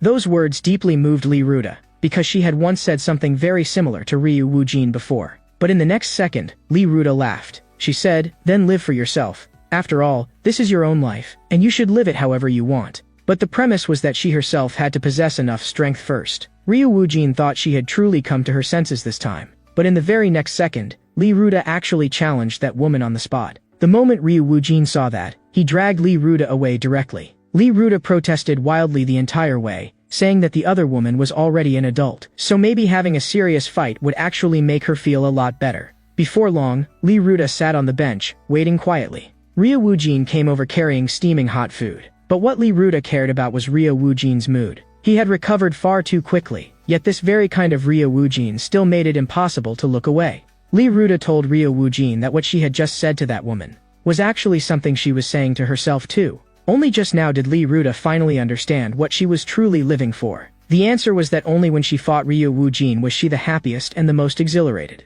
But immediately after that, Lee Ruta ran into a huge problem. With both hands injured, she had no way to eat by herself at all. So Lee Ruta opened her mouth and waited for Ryu Woojin to feed her. But Ryu Woojin only felt a chill run through him, because all this time, he had treated Lee Ruta as a man. But Lee Ruta calmly told him that she was a girl. In the end, Ryu Woojin still could not out-stubborn Lee Ruta, while Lee Ruta ate with a face full of satisfaction. Ryu Woojin really was still that man worth following. Even when he occasionally showed an ordinary side, it was just as charming. Meanwhile, inside a renovated building, the dim light shone on Choi Jin-ho, who was curled up on the ground. Amid the unending coughs were rough gasps for breath. His pained appearance was completely different from the arrogant and domineering image he had in the past. But even so, he still forced himself to endure the discomfort and stared into the depths of the darkness as he threw out a harsh warning. All resentment and conflict could come at him. But if anyone dared touch his friend, he absolutely would not let it go. But from the darkness came a cold voice of accusation, questioning what right Choi Jin-ho had to hold the status of a White Knight Society member while also using that name to become the leader of school bullying. In the other party's eyes, Choi Jin-ho had made no contribution to the organization. He had nothing but brute strength and only knew how to cause trouble. Not long ago, he had even become a laughingstock, easily dealt with by a newly transferred student. A person like that had no value at all in the organization. Choi Jin-ho was anxious and furious, roaring out his companions' names over and over, only because he realized that his companion's condition had already become wrong, but all of it was completely useless. At that moment, the thing in the darkness finally revealed itself. It was actually a doll with a sinister and eerie aura. A chill ran through Choi Jin-ho's heart, and he could not help wanting to know what exactly the other side wanted from him. But the doll spoke calmly, saying that Choi Jin-ho was now completely trapped and had nowhere to go. It poured a cup of tea and gestured for Choi Jin-ho to drink it. Choi Jin-ho was full of vigilance and suspected that some unknown drug had been added to the tea, so he refused to drink it no matter what. But in the next second, something completely unexpected happened. His two companions suddenly began fighting each other, and one of them even clamped both hands around the other's neck. The doll coldly told him that he no longer had any capital for negotiation. The only choice left to him was to obediently drink that cup of liquid. In his current state, he had no right to refuse. In the end, Choi Jin-ho had no choice but to drink all the liquid in the cup. The drug began taking effect inside his body. Choi Jin-ho became like a puppet out of control, sounds coming from his mouth that did not sound human at all. The one behind the scenes stood to the side and observed the drug's effects, saying that the overall result was fairly acceptable. But there were still deviations in the details. The transformation had not reached the ideal standard. It casually even gave him a name, calling him the little guy who had delivered himself to the door. The scene shifted, and the light-hearted campus atmosphere instantly washed away the oppression from just now. It was already lunchtime now, and Ryu Woojin was irritated beyond measure. He clung tightly to Yumina and ordered her to immediately delete the short video posted on TikTok. Shin Yi-jin could not understand it at all, and instead thought the video had turned out especially well. Yumina also immediately agreed. Of course, she was unwilling to delete it. It turned out that Ryu Woojin himself had accidentally posted that video. He only happened to learn about it the next morning. What made Ryu Woojin even more embarrassed to the point of wanting to dig a hole and hide was that the video had unexpectedly gone viral. A junior girl from his former school had even come specifically to find him, her eyes full of longing, just to see her senior. The junior looked obedient and quiet, but in Ryu Woojin's eyes, this meeting was a complete and utter public execution. Shin Yijin objectively advised that since Ryu Woojin was resisting it so much, deleting the video would indeed be reasonable. But Yumina still refused to delete it, because the video had already gone viral. The number of likes had directly soared to 87,000. Such outrageous traffic instantly tempted Yumina. She pestered Ryu Woojin, insisting that he partner with her to film a new video together. She wanted to ride this wave of popularity and chase another viral hit. Pestered to the verge of collapse, Ryu Woojin could not help complaining wildly, accusing Yumina of relying on others for everything and being completely incapable of handling things independently on her own. Seeing that coaxing and pestering were useless, Yumina immediately brought out her bargaining chip. If he did not cooperate with the filming, then in the future she would never again introduce romantic material to Ryu Woojin. That one sentence instantly seized Ryu Woojin's fatal weakness. And so, the two of them took one couple-style photo shoot after another. Even Shin Yijin, who was in charge of taking the photos, was becoming envious. If these two really were a couple, they would be way too sweet. Yumina, who had gotten excited while filming, smoothly brought up class president Hong Juan. This was relationship material she had specially recommended to Ryu Woojin. More importantly, he was also Ryu Woojin's deskmate. Hong Juan was wholly devoted to studying and was still single even now, having never been in a relationship before. Ryu Woojin immediately found it absurd and completely could not understand that kind of state where someone only had studying in their eyes. Yumina hurriedly explained the inside story. Hong Juan and their classmate Jin Soo-hee actually had a rather ambiguous atmosphere in their usual interactions. It was just different from the sweet dynamic of Moon Seo-jun and Shin Yi-jin. Juwon and Soo-hee were more like a bickering pair constantly competing with each other, academic rivals. Ryu Woojin only found it baffling. This could count as romantic material too? Yumina thought he simply did not understand, and planned to go straight into the classroom to introduce the two of them to him. But just a second earlier she had been calling herself a social butterfly and saying she would handle the whole introduction herself. Yet when she reached the classroom door, she suddenly chickened out, making excuses that entering an unfamiliar class was really too awkward and too uncomfortable. Just then, Kong Jiho appeared behind them like a ghost and asked whether she was awkward or uncomfortable. He also casually asked whether she and Ryu Woojin were very close, and even reminded her not to do this kind of meaningless absurd thing. Looking at the hesitant Yumina, he only felt that Yumina did things without thinking and had no sense of limits. But he forgot that beside him stood a great demon king. Ryu Woojin slapped a hand onto him. He even enthusiastically struck up a conversation on his own, sighing that ever since their last fight, the two of them had never had the chance to properly chat. He even casually asked how he had been doing lately. Kong Jiho was made uncomfortable all over by Ryu Woojin's overly familiar attitude, but Ryu Woojin solemnly declared that the two of them had fought fiercely back then. Kong Jiho had even used a weapon and beaten him until he bled. And yet they had become friends through fighting and now could already be considered friends. Those words completely set Kong Jiho off. He shook off Ryu Woojin with one motion, turned around, and left. Not long after, the class bell rang. Yasuo spoke and told Kong Jiho to go in. Yumina could tell that Yasuo seemed a little angry, as though something had happened, but Ryu Woojin pretended that he had heard nothing at all. In class, Ryu Woojin sat beside Hong Juwon with his arms folded, looking cocky. For the sake of gathering romance material, he took the initiative to greet Hong Juwon. That sudden greeting directly left Hong Juwon at a loss. Just then, it happened to be time for an in-class question. Hong Juwon precisely gave the answer, 1.6, and immediately received public praise from Yasuo, securely defending his title as second in the entire school. The classmates instantly burst into admiration. A top student really was still a top student.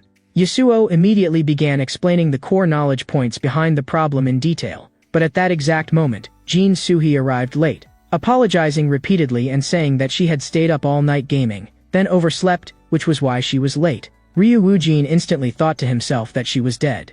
After all, Yasuo was the type who would beat someone up first without asking why, but the result left him greatly disappointed. Yasuo merely reminded her casually to be more careful next time, and Ryu Woojin immediately protested, bluntly complaining that Yasuo's favoritism was way too obvious. Ryu Woojin immediately protested, bluntly complaining that Yasuo's favoritism was way too obvious. Only then did he learn from Hong Juwon that Jin Soo-hee was the #1 student in the second year. Only then did Ryu Woojin suddenly understand. So the first-ranked Jin Soo-hee and second-ranked Hong Juwon were the academic rivals who were always clashing with each other. Wasn't this exactly the bickering pair Yumina had recommended to him? Jin Soo-hee walked straight up to him, surprised that he had actually come to class. What surprised her even more was that Ryo Woo-jin's grades were actually so good, an absurd contrast to his appearance. She even took the initiative to ask him to study together sometime in the future. After receiving kindness from a top student, Ryo Woo-jin was instantly moved and repeatedly praised Jin Soo-hee for being kind-hearted,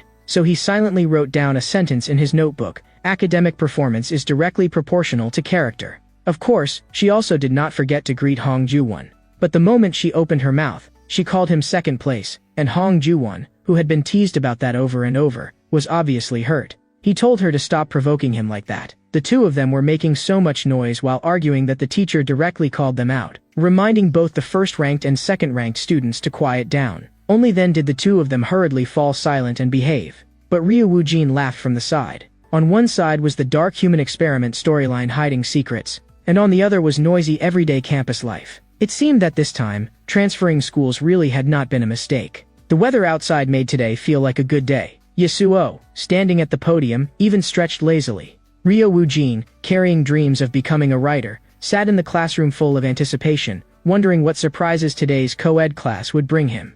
His mind was not on the textbook at all. This time, his goal in entering the classroom could not have been clearer. He stared fixedly at the first-ranked Jin Soo-hee and the second-ranked Hong Ju-won, directly treating them as ready-made romance material. His whole mind waiting to personally witness romantic sparks fly between those two top students. In his imagination, two people who sat next to each other every day should already have developed some sweet feelings. But the calmness before his eyes gradually shattered his fantasy. The two of them did absolutely nothing the whole time, and just as he was about to give up, Jin Soo-hee suddenly turned her head to look at Hong Ju-won. At once, Hong Ju-won reflexively tensed up, having no idea what kind of stunt she was about to pull again. Because he knew that whenever this girl smiled, nothing good ever came of it. And Ryo Woo-jin also fixed his eyes on the scene.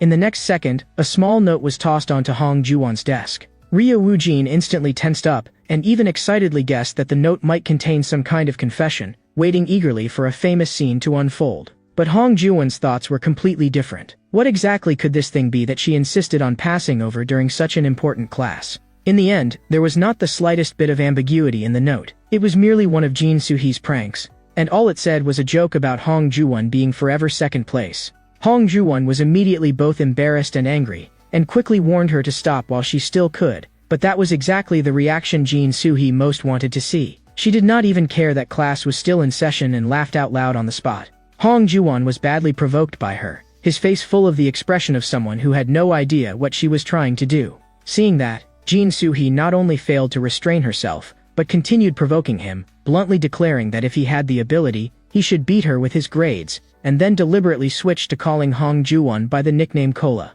Although Ryo Woo-jin did not quite understand it at first, in his view, this kind of playful bickering was probably a romance that belonged only to the two of them. The commotion they caused was so loud that it instantly drew Yasuo's attention over. Before their eyes, the usually not-so-likable Hong Ju-won was directly criticized by name, with Yasuo mocking him for clearly having top-tier grades while showing nothing impressive in class behavior. Just as Hong Ju-won was about to speak up in protest, Yasuo directly threw several questions at him.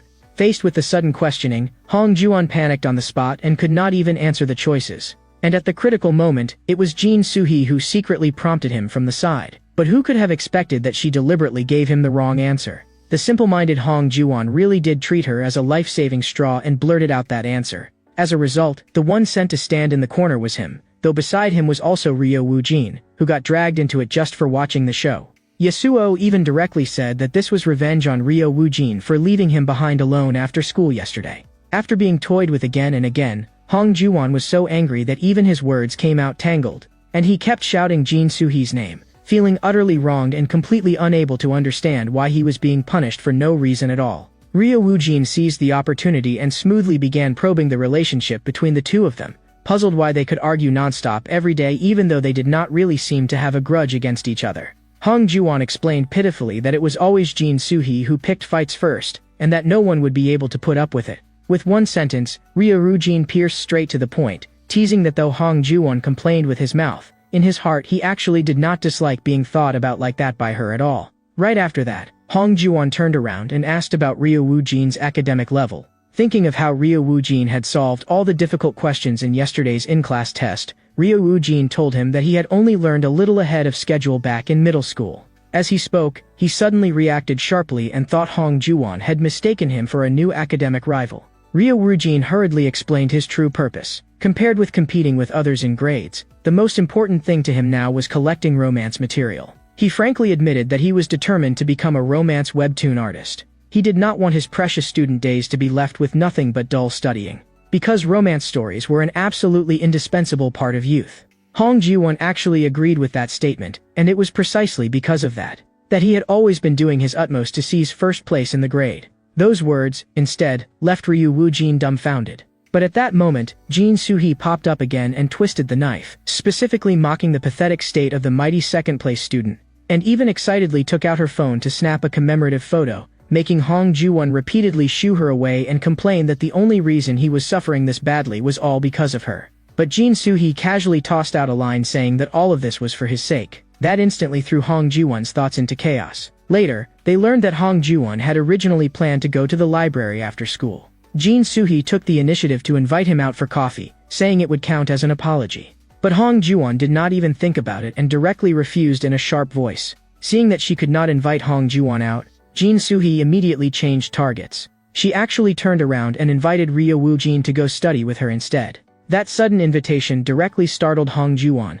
and he hurriedly demanded that Ryo Woo-jin reject it immediately. Ryo Woo-jin had no idea what kind of game the two of them were playing, but in order to get the material he wanted, he still accepted without hesitation, making Hong Ji-won's mentality explode on the spot as he directly called him crazy. The scene shifted, and the library was eerily quiet. What made everyone's jaws drop was that Ryo Woo-jin actually really did sit obediently to one side and begin explaining problems to the first-ranked Jin Soo-hee. Step by step, he broke apart the solution process, substituting the corresponding formulas into the questions and slowly deriving the answer. That method, both concise and innovative, instantly lit up Jin Soo-hee's eyes. She repeatedly exclaimed that she had never seen such a clever way of solving problems, and she was completely drawn in by this new line of thought. Ryo Woo-jin even casually joked that with this set of logic, even the difficult problems of top scholars could be easily dismantled. A huge amount of new knowledge poured into Jin Soo-hee's mind as if it were being engraved directly into her brain. Even a top student like her could not help sighing that her brain was almost not enough anymore. And just as the two of them were buried in studying, Shin Yi-jin hurriedly sent Moon Seo-jun a message telling him to come to the library immediately. Moon Seo-jun, seeing that she had not replied for quite a while, grew more and more anxious and immediately rushed toward the library. But the moment he stepped into the library, he saw a scene enough to overturn his understanding of reality. Ryo Woo-jin was actually sitting together with Jin Soo-hee, studying side by side, and even more absurdly, Jin Soo-hee's face actually carried obvious admiration. Moon Seo-jun was just about to go over and say hello, but what he did not notice was that behind him, a pair of reddened eyes had already quietly lit up. The small movement nearby still caught Ryo Woo-jin's attention. Jin Soo-hee clearly noticed nothing and asked him what he had seen, while Ryo Woo-jin told her that he had just seemed to hear someone calling his name. It turned out that the person who had just stepped in to stop Moon Seo-jun was Shin Yi-jin, and she had even used her signature move. The four of them were afraid of being discovered and could only huddle behind the bookshelves, not daring to breathe loudly. After being released, Moon Seo-jun's face was still full of disbelief. In his view, the person who should have been studying with Jin Soo-hee was clearly the forever second Hong Ji-won. So how had it become that guy Ryo Woo-jin instead? But very quickly, he made peace with it himself. As long as Ryo Woo-jin was not there to steal the Yi-jin, everything else was fine. But Yumina and Shin Yi-jin immediately declared on the spot that absolutely not. That spot had originally belonged to Hong Ji-won, while Hong Ji-won himself was under so much pressure that he could not say a word. Moon Seo-jun directly exposed the truth. Hong Ji-won had actually secretly liked Jin Soo-hee all along, but because he was too timid, he had never dared to say those feelings out loud.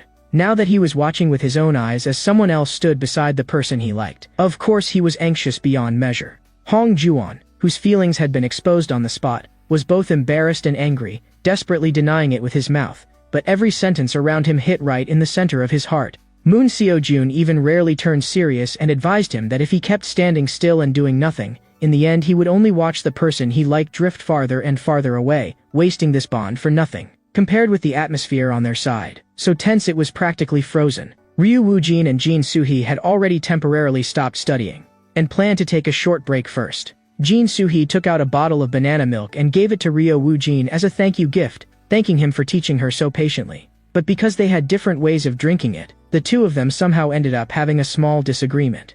Ryu Woojin was used to sticking in the straw and drinking it directly. Jin Soo-hee, however, preferred to shake the milk evenly first and then drink it slowly. Halfway through chatting, Jin Soo-hee casually pulled out a packet of buldak hot sauce. That movement made Ryu Woojin freeze completely, almost thinking that she was under too much study pressure and was about to do something outrageous. Aside from Hong Ju-won, the expressions on the other people's faces were almost exactly the same. But no one had expected that Jin Soo-hee actually had her own logic. The spicy taste could just happen to relieve the tension brought on by studying, and the hot sauce drink she personally mixed actually tasted unexpectedly good. But in Ryu Woojin's eyes, that combination was simply dark cuisine that was impossible to swallow.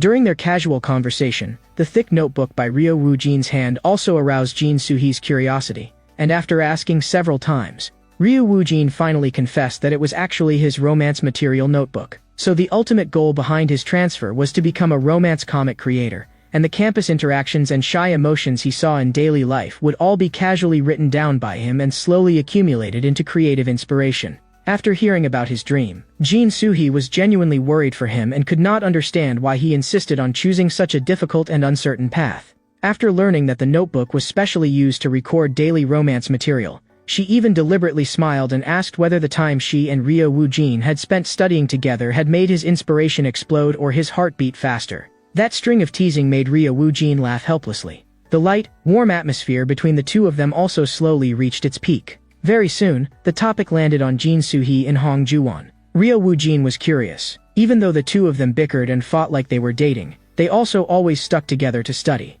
The atmosphere was clearly not bad, yet somehow every single matter became a head-to-head clash. Jin Soo-hee instinctively replied that this was simply how they had always gotten along. They spoke as if they disliked each other, but in reality they were always quietly paying attention to each other's every move. Combining that with what he had observed over the past few days, Ryu Woojin pierced the core with a single sentence. On the surface, they looked like they were competing with each other, but in reality both of them were carefully hiding their affection. It was just that both of them were too restrained, and neither dared to directly say those feelings out loud.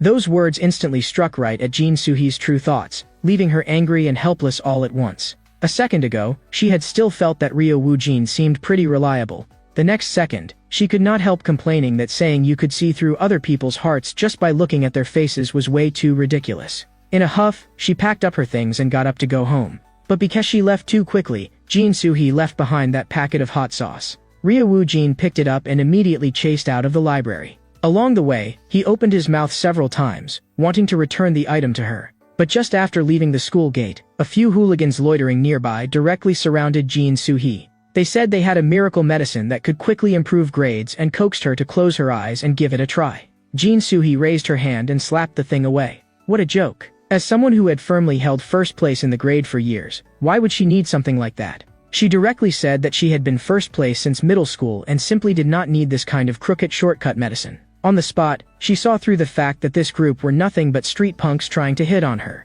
Seeing that their attempt had failed, the punks instantly turned hostile, immediately beginning to threaten her and even preparing to use force. At exactly that moment, Ryu Woojin also caught up, and the punks mistook him for Jin Soo-hee's boyfriend and declared that they would deal with him too. This sudden scene left the four people who had chased after them completely bewildered. No one had expected things to become this absurd. Hong Ju-won's first reaction was to go find a teacher and call the police while he was at it, but Moon Seo-jun raised a hand first and stopped him. He signaled that things were already over at this point. Hong Ju-won looked utterly confused. Clearly it was those troublemaking punks who should be handed over to the police. Only after pressing further did he finally understand. When Moon Seo-jun said things were over, he was not referring to Ryu Woojin, but to that group of punks, because he knew very well just how strong Ryu Woojin really was. On the other side, the punks had already grown impatient and started yelling at Ryu Woojin, even threatening that if he dared get in their way, they would beat him up too. Hearing that, the corner of Ryu Woojin's mouth instead curled upward. But in the next second, the other side suddenly made a move. Ryu Woojin directly spat out a mouthful of blood, and then his whole body collapsed to the ground. That scene left everyone dumbfounded. Moon Seo-jun's face was full of doubt. Could Ryu Woojin really be this weak? Jin Soo-hee also froze. Looking at Ryu Woojin lying on the ground, the buzzcut guy wore a mocking face and cursed that he was just a useless piece of trash. But immediately after, the scene in front of them instantly changed Yumina and the others' expressions. Blood kept pouring from Ryu Woojin's mouth and nose, making him look especially terrifying. But Shin Yi-jin was not stupid at all. she immediately remembered that Ryo Woo-jin could even endure a blazing fire. Yumina's eyes were also full of shock. In Moon Seo-jun's mind, there even flashed the image of him jumping straight down from a rooftop. There was no way they would believe that someone ridiculously strong like him could not withstand a single punch from that guy. But Hong Ji-won did not know any of this. He thought someone was really about to die, and immediately wanted to call the police. And yet right at that moment, Ryo Woo-jin suddenly shouted to Hong Ji-won for help. Hong Ji-won was stunned out of his mind. He knew very well what he himself was capable of. Seeing that, the buzzcut guy casually slapped Ryo Woo-jin again. Ryo Woo-jin went along with it and fell to the ground. Moon Seo-jun finally could not bear to watch anymore and said he was going over to save him right now. But before he could move, Ryo Woo-jin sternly shouted at him to stop. He simply could not understand what kind of game Ryo Woo-jin was playing, and bluntly said that Ryo Woo-jin was a lunatic who had put all his stats into brute strength. And right now, he was clearly trying to go help him. At that moment, Shin Yi-jin suddenly spoke up. That was Buldak hot sauce. The moment Moon Seo-jun heard that, he also immediately reacted, starting to suspect that everything happening before them was a setup arranged by Ryo Woo-jin himself. But even so, he still had to admit it. Even though Ryo Woo-jin had always been afraid of spicy food, he now still dared to hold that much Buldak sauce in his mouth. For the sake of material, he was really going all out. But Yumina did not agree with that, because during the day she had just asked Ryo Woo-jin what kind of challenge content he wanted to film. At the time, Yumina had suggested that he go dance. But Ryo Woo-jin refused no matter what, saying that Lee Ruta was her fan, and if she saw it, would he not be laughed to death? In the end, Yumina could only change her suggestion and tell him to try the super spicy chicken leg challenge. And at that moment, Ryo Woo-jin had already felt his heart sink. So Yumina knew best just how afraid of spicy food Ryo Woo-jin really was. He was basically a purebred weakling when it came to spice. Which meant that his cries for help right now were not an act at all, because that rising wave of spiciness had truly completely wrecked him. In pain, he screamed miserably while desperately calling for Hong Ji-won to save him, wailing in despair that he really could not hold on much longer. Hong Ji-won was frantic, but he usually did nothing but bury himself in his studies and had no strength to fight with, so what could he possibly use to save Ryo Woo-jin? The situation was becoming more and more dangerous. Jin Soo-hee immediately rushed up and grabbed another punk, telling him to stop at once. If they kept hitting him, Ryo Woo-jin would really be in trouble. Hong Ji-won could see it clearly. If this dragged on any longer, even Jin Soo-hee would get pulled into it too. Moon Seo-jun immediately proposed a plan. The two of them would go in together, stop the other side first, and then find a chance to rescue Ryo Woo-jin. Finally gathering his courage, Hong Ji-won rushed out with a stiff upper lip. The buzzcut guy took one look at him and instantly started mocking him, saying that he looked as weak as a chopstick. But when Ryo Woo-jin saw this, he suddenly laughed instead, because he had always believed in Hong Ji-won. He even gave him live advice on the spot. If you are going to hit him right in the solar plexus. Hong Ji-won threw a punch into the buzzcut guy's stomach. On the surface, it looked like it had no effect at all. The buzzcut guy even burst out laughing on the spot, thinking this guy was way too pathetic. Even a kindergarten kid punching him might have had more strength than that. But the moment his words fell, his whole body was sent flying backward. The seemingly ordinary Hong Ji-won had actually burst out with tremendous strength in an instant. The other punk was dumbstruck on the spot and had no idea what had just happened. He only felt that Hong Ji-won had somehow become absurdly fierce. But the most confused person was actually Hong Ji-won himself. He had even started doubting whether he had been playing weak and hiding his strength all along. But only Yumina and the other saw it clearly. Hey, did you see that just now? Yeah, it was too fast. I didn't see it all clearly. But I saw Woo-jin throw a rock in an instant. The other punk grabbed Hong Ji-won by the collar and viciously demanded to know whether he was tired of living.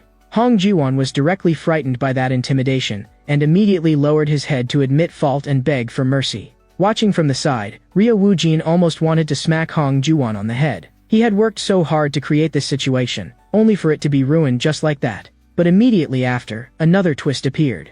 That person suddenly covered his eyes and let out a scream.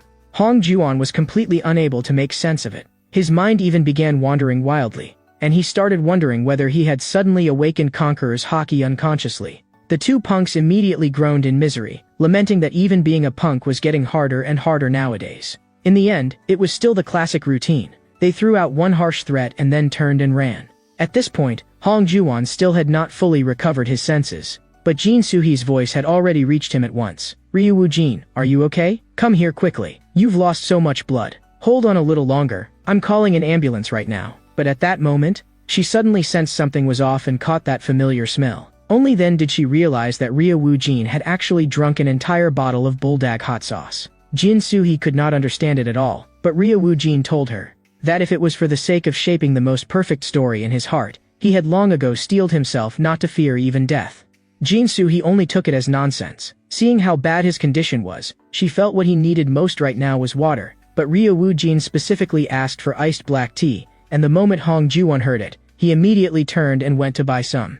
As soon as Hong Ju-won left, Ryo Woo-jin motioned for Jin Soo-hee to come over, then leaned in and whispered something in her ear. Jin Soo-hee also finally understood what Ryo Woo-jin was really trying to say, and immediately slapped him on the spot. "You idiot. That was true enough? But how could I possibly say something like that out loud?" She asked Ryo Woo-jin to help her. But in the end, she still gathered her courage and seriously said one sentence of thanks. "Thank you for saving me just now, Hong Ju-won." She even added softly that he had really looked handsome just now.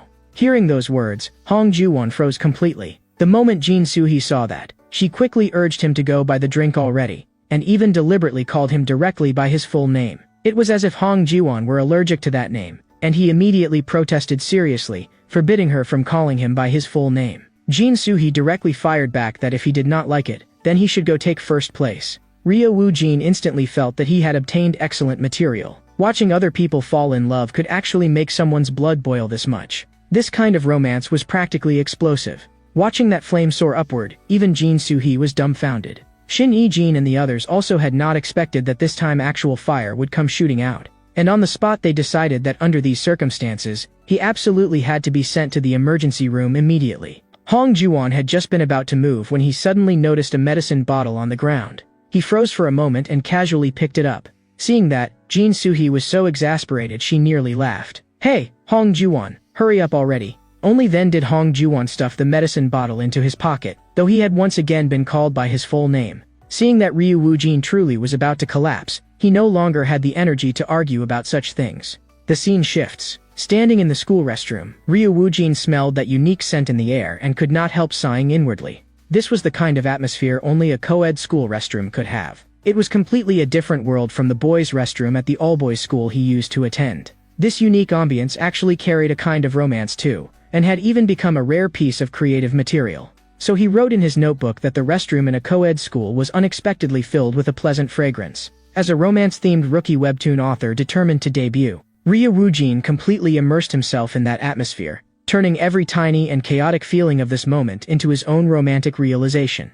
When his emotions surged to the very peak, he suddenly lost himself and could not help letting out an uncontrolled shout, scaring the other students into thinking a pervert had entered the restroom. Even after returning to the classroom, he still had not recovered. Hong Ju-won quickly asked him how he was doing, and it was obvious that Ryo Woo-jin had been put through the ringer. But the words coming out of his mouth were still totally off track. Love was originally sour and painful. Jin Soo-hee also could not help sighing that Ryo Woo-jin had just gotten beaten up badly yesterday and had already been seriously injured, yet now the only after effect left was a stomachache. Ryo Woo-jin, however, directly said that the reason he could still be safe and sound right now was all thanks to Hong Ju-won. Even at a time like this, he was still desperately trying to pair those two up. That really did a number on Hong Ju-won. Even now, this simpleton still believed that some kind of powerful combat ability was hidden inside him. He had even already started imagining on his own that maybe he was born with an incredible talent for fighting, when a voice suddenly drew their attention. "Hey, Jiho, have you taken this medicine before?" They said it was a miracle drug given by an acquaintance, and rumor has it that after taking it, your grades can immediately shoot up, strongly recommending that he try it. Not far away, Jin Soo-hee immediately sensed something wrong. She recognized it as the exact fake medicine being forcibly peddled by outsiders earlier. The price was absurd and it had no real effect, but even so, plenty of students still fell for it blindly. Hong Ju-won also followed up by breaking down the logic, pointing out that this was a textbook placebo effect. The medicine itself had no effect on improving grades at all. It was only the high price that produced psychological suggestion in reverse, making students mistakenly believe that the drug was really starting to work. Kang Ji-ho looked at the medicine bottle in his hand. In the next second, he threw it straight out the window, and casually advised his buddy not to take it either. What use could something like that possibly have for the dead last student in the whole school? What, would it help him rise to second to last? The friend immediately felt his words were way too cutting. Jin Soo-hee added that the guy in the green clothes was exactly the culprit dragging down the class average. At that moment, the teacher walked into the classroom and told the whole class to sit down and steady themselves first. Hong Jiwon noticed that Ryu Woojin's condition was obviously not right. Thinking back to how he had swallowed that ultra-spicy buldak sauce yesterday, he suspected it was the after-effects kicking in and quickly urged him to go to the infirmary. After arriving at the infirmary, the school nurse saw that he had abdominal pain, and calmly remarked that his constitution was way too weak, practically frail to the point of collapsing from the wind. She turned around to look for the usual stomach medicine, only to discover that all the normal stomach medicine had somehow expired. Ryu Woojin did not really care and even wanted to just take the expired medicine to tide himself over, but the nurse rejected that on the spot. Yet in the next second, Ryu Woojin's expression instantly changed. The nurse took out a bottle of homemade unidentified medicine and calmly stated that this was a special stomach remedy personally prepared by her. Looking at that eerie bottle of liquid, Ryu Woojin was full of resistance and immediately questioned it, saying that this thing looked nothing like stomach medicine at all. But the nurse was extraordinarily certain and even bluntly said that she had already completed a full set of clinical trials on her own younger brother, so the safety was absolutely under control. That sentence made Ryu Woojin's scalp go numb on the spot. He hurriedly asked whether her younger brother was even still alive now, and could not help irritably complaining that this method was way too outrageous, so he would rather just go to a pharmacy outside school. This conversation, of all things, happened to be overheard by Yasuo outside the door. Seeing that blue medicine was about to be injected into him, Ryu Woojin instantly turned pale, crying out in terror for help. He even shouted that the nurse was about to inject him with copper sulfate, and he was practically on the verge of losing control. Hearing that, Yasuo also looked stunned. Thinking of that blue medicine, he hurriedly told Ryu Woojin not to worry. That stuff really was stomach medicine. Even though Yasuo personally guaranteed it, Ryu Woojin still felt uneasy all over. But in the next second, he suddenly caught the key point and sharply realized something. Wait, could Yasuo be the younger brother used in the clinical trials? The nurse's face darkened and she quietly snapped at Yasuo. Didn't I already tell you? Don't act like you know me at school. Good grief, these two really were brother and sister. Only then did Ryu Woojin fully realize that the school nurse before him was actually the secretly lurking night teacher. With a cold tone, she pressured him and directly threatened Ryu Woojin with a copper sulfate injection to make him behave, and Ryu Woojin instantly caved. Just as the atmosphere had calmed down, the nurse began questioning Yasuo, asking what exactly he had suddenly come here for. Yasuo complained pitifully that his older sister never replied to his messages. The two of them had obviously agreed earlier to prepare their mother's birthday present together, and he did not want to end up like last year again, paying for everything by himself while his sister just scribbled a greeting card and called it a day. The nurse immediately shifted the topic and instead asked in surprise how Yasuo had returned to his original appearance. Not long ago, his stress-induced aging had clearly become severe to the extreme. She even suspected that Yasuo had secretly been physically punishing students again. Yasuo immediately denied it, saying that he had merely had a fierce fight with Ryu Woojin in the gymnasium. It was exactly because of the immense pressure brought by that time that before he could even finish speaking, the nurse dropped him to the floor with a single injection. Ryu Woojin instantly panicked and hurriedly demanded to know what she had injected him with, but the nurse calmly explained that it was a special nerve blocker she had prepared herself. His vital signs had all been stabilized, so he absolutely would not die. Ryu Woojin was completely stunned. He even developed a sense of shared misery, because he himself was also always firmly suppressed by his older sister's overbearing style. The nurse immediately apologized to him. It's all my younger brother's fault. I'm really sorry. It's okay. On the contrary, back then, I was the one who caused you even more trouble. The nurse handed him another bottle of oral restorative medicine, explaining that the injection would have had a stronger effect, but that the oral medicine would be more or less the same. Then she forcefully demanded that Ryu Woojin drink it immediately. Seeing that he was still hesitating, Yasuo, lying on the floor, also started urging him to drink quickly. He even bluntly complained that although his sister's personality really was not great, when it came to actual fighting and medicine compounding, her skill was undeniably the real deal. The nurse even remarked that he had recovered really quickly, just as expected of her younger brother. Seeing this, Ryu Woojin no longer hesitated and tilted his head back to drink it. The effect was immediate. He instantly felt his stomach become much better. The teacher had saved Ryu Woojin twice before and after, which gradually made him start trusting her. And at the same time Ryu Woojin could not help asking the question that had been bothering him. He truly could not understand why his older sister would come to a middle school like this to be a teacher, because she did not look like someone who would do that kind of work at all. Seeing that Ryu Woojin was basically fine now, the nurse immediately urged him to hurry back to class, and also reminded him that midterm exams were already approaching, telling him to watch his health and prepare well. Only then did Ryo Woojin suddenly realize that the exams were actually already almost here. In the next second, she roughly threw her gaze toward Yasuo as well and told him to hurry back to class 2. Poor Yasuo's body was still tingling and numb at that moment. Moon Seojun was hurrying this way in a rush. Almost there. Gumin, hang in there. The moment Ryo Woojin heard it, he immediately recognized Moon Seojun's voice. If it's Teacher Anna, she'll definitely be able to help us solve everything. But Gumin told him to let go of him, and even said that he still had to go study. Hearing that, Moon Seojun became even more anxious, feeling that he was practically losing his mind. He had clearly already passed out just now, and in his current condition. But he did not notice at all that Gumin was clutching a pen tightly in his hand. In the next second, he suddenly raised the pen high. Shut up. This is the most critical moment right now.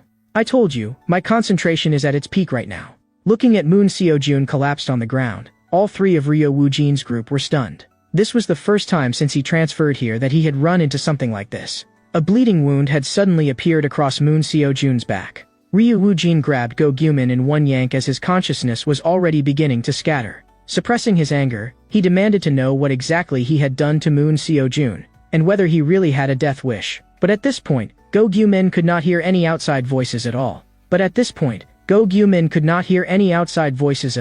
And fragmented bits of knowledge kept spilling from his mouth. Chemical bonds, molecules, polarity, polar covalent. These chemistry terms and English grammar were all tangled together chaotically, constantly spilling out in his delirious muttering. Chemistry terms and English grammar were all tangled in a mess, with English grammar crammed chaotically into his out-of-control mind. Hydroxide ions, moles per liter. He repeated over and over that it was too late. His mind was filled with nothing but scattered formulas, and his reasoning had long since broken apart. Even Ryo Woojin was stunned into silence. He clearly had not even done anything yet. At that moment, Moon Seojun hurriedly stopped Ryo Woojin, preventing him from getting any closer to the out-of-control Gumin. He said he himself was fine, but begged Ryo Woojin to think of a way to restrain Gumin first, and also told him that Gumin had suddenly become like this in the middle of class. Anna quickly treated the wound on Moon Seojun's back, and casually joked that he and Ryo Woojin were practically the two VIPs of the infirmary. Looking at Gumin, whose breathing had finally become a little more stable,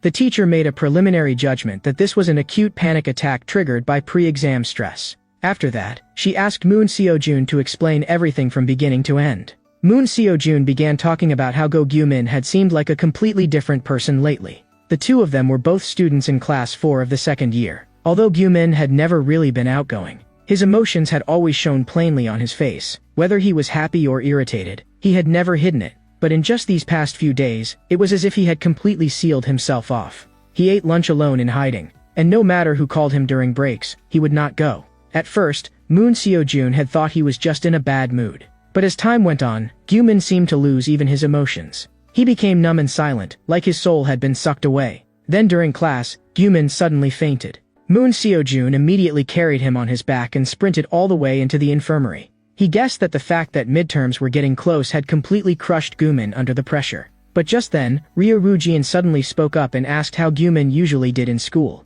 After learning that he was only around the middle of the class, Ryo Woojin suddenly remembered something strange. He was almost certain that the reason for Gumin's breakdown was not exam stress at all. It was those unidentified grade-boosting drugs being sold by people outside the school. Because yesterday at the entrance to the library, someone had specifically stopped students preparing for exams and sold that kind of pill that claimed it could quickly raise grades. Even Jin Soo-hee, the top student in the entire school, had almost gotten entangled with them.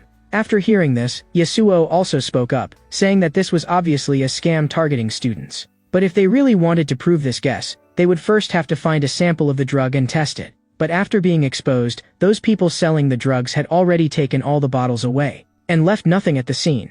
At that moment, Ryo Woojin suddenly remembered that Kong Jiho seemed to have thrown away a bottle before, and the location was by the riverside outside Building 3. The moment Moon Seojun heard that, he immediately wanted to rush out and look for evidence. But Teacher Anna stopped him on the spot and raised a more realistic issue instead. No matter what the truth behind this was, many teachers and students had personally seen Go Gumin stab Moon Seojun with a pen just now. That already constituted a serious case of armed school violence. According to school rules, the school violence committee would definitely intervene, and Gumin would definitely receive severe punishment. This school had always handled such matters by only looking at the result and never the cause. They would only focus on the fact that he had hurt someone, and absolutely no one would seriously investigate why Gyu-min had suddenly become like this. But Moon Seo-jun still sincerely begged the teacher not to report the incident just yet, because he knew that Gyu-min was originally a very gentle person and could never have done something like this for no reason. After a moment of silence, Teacher Anna still agreed to suppress the matter for the time being.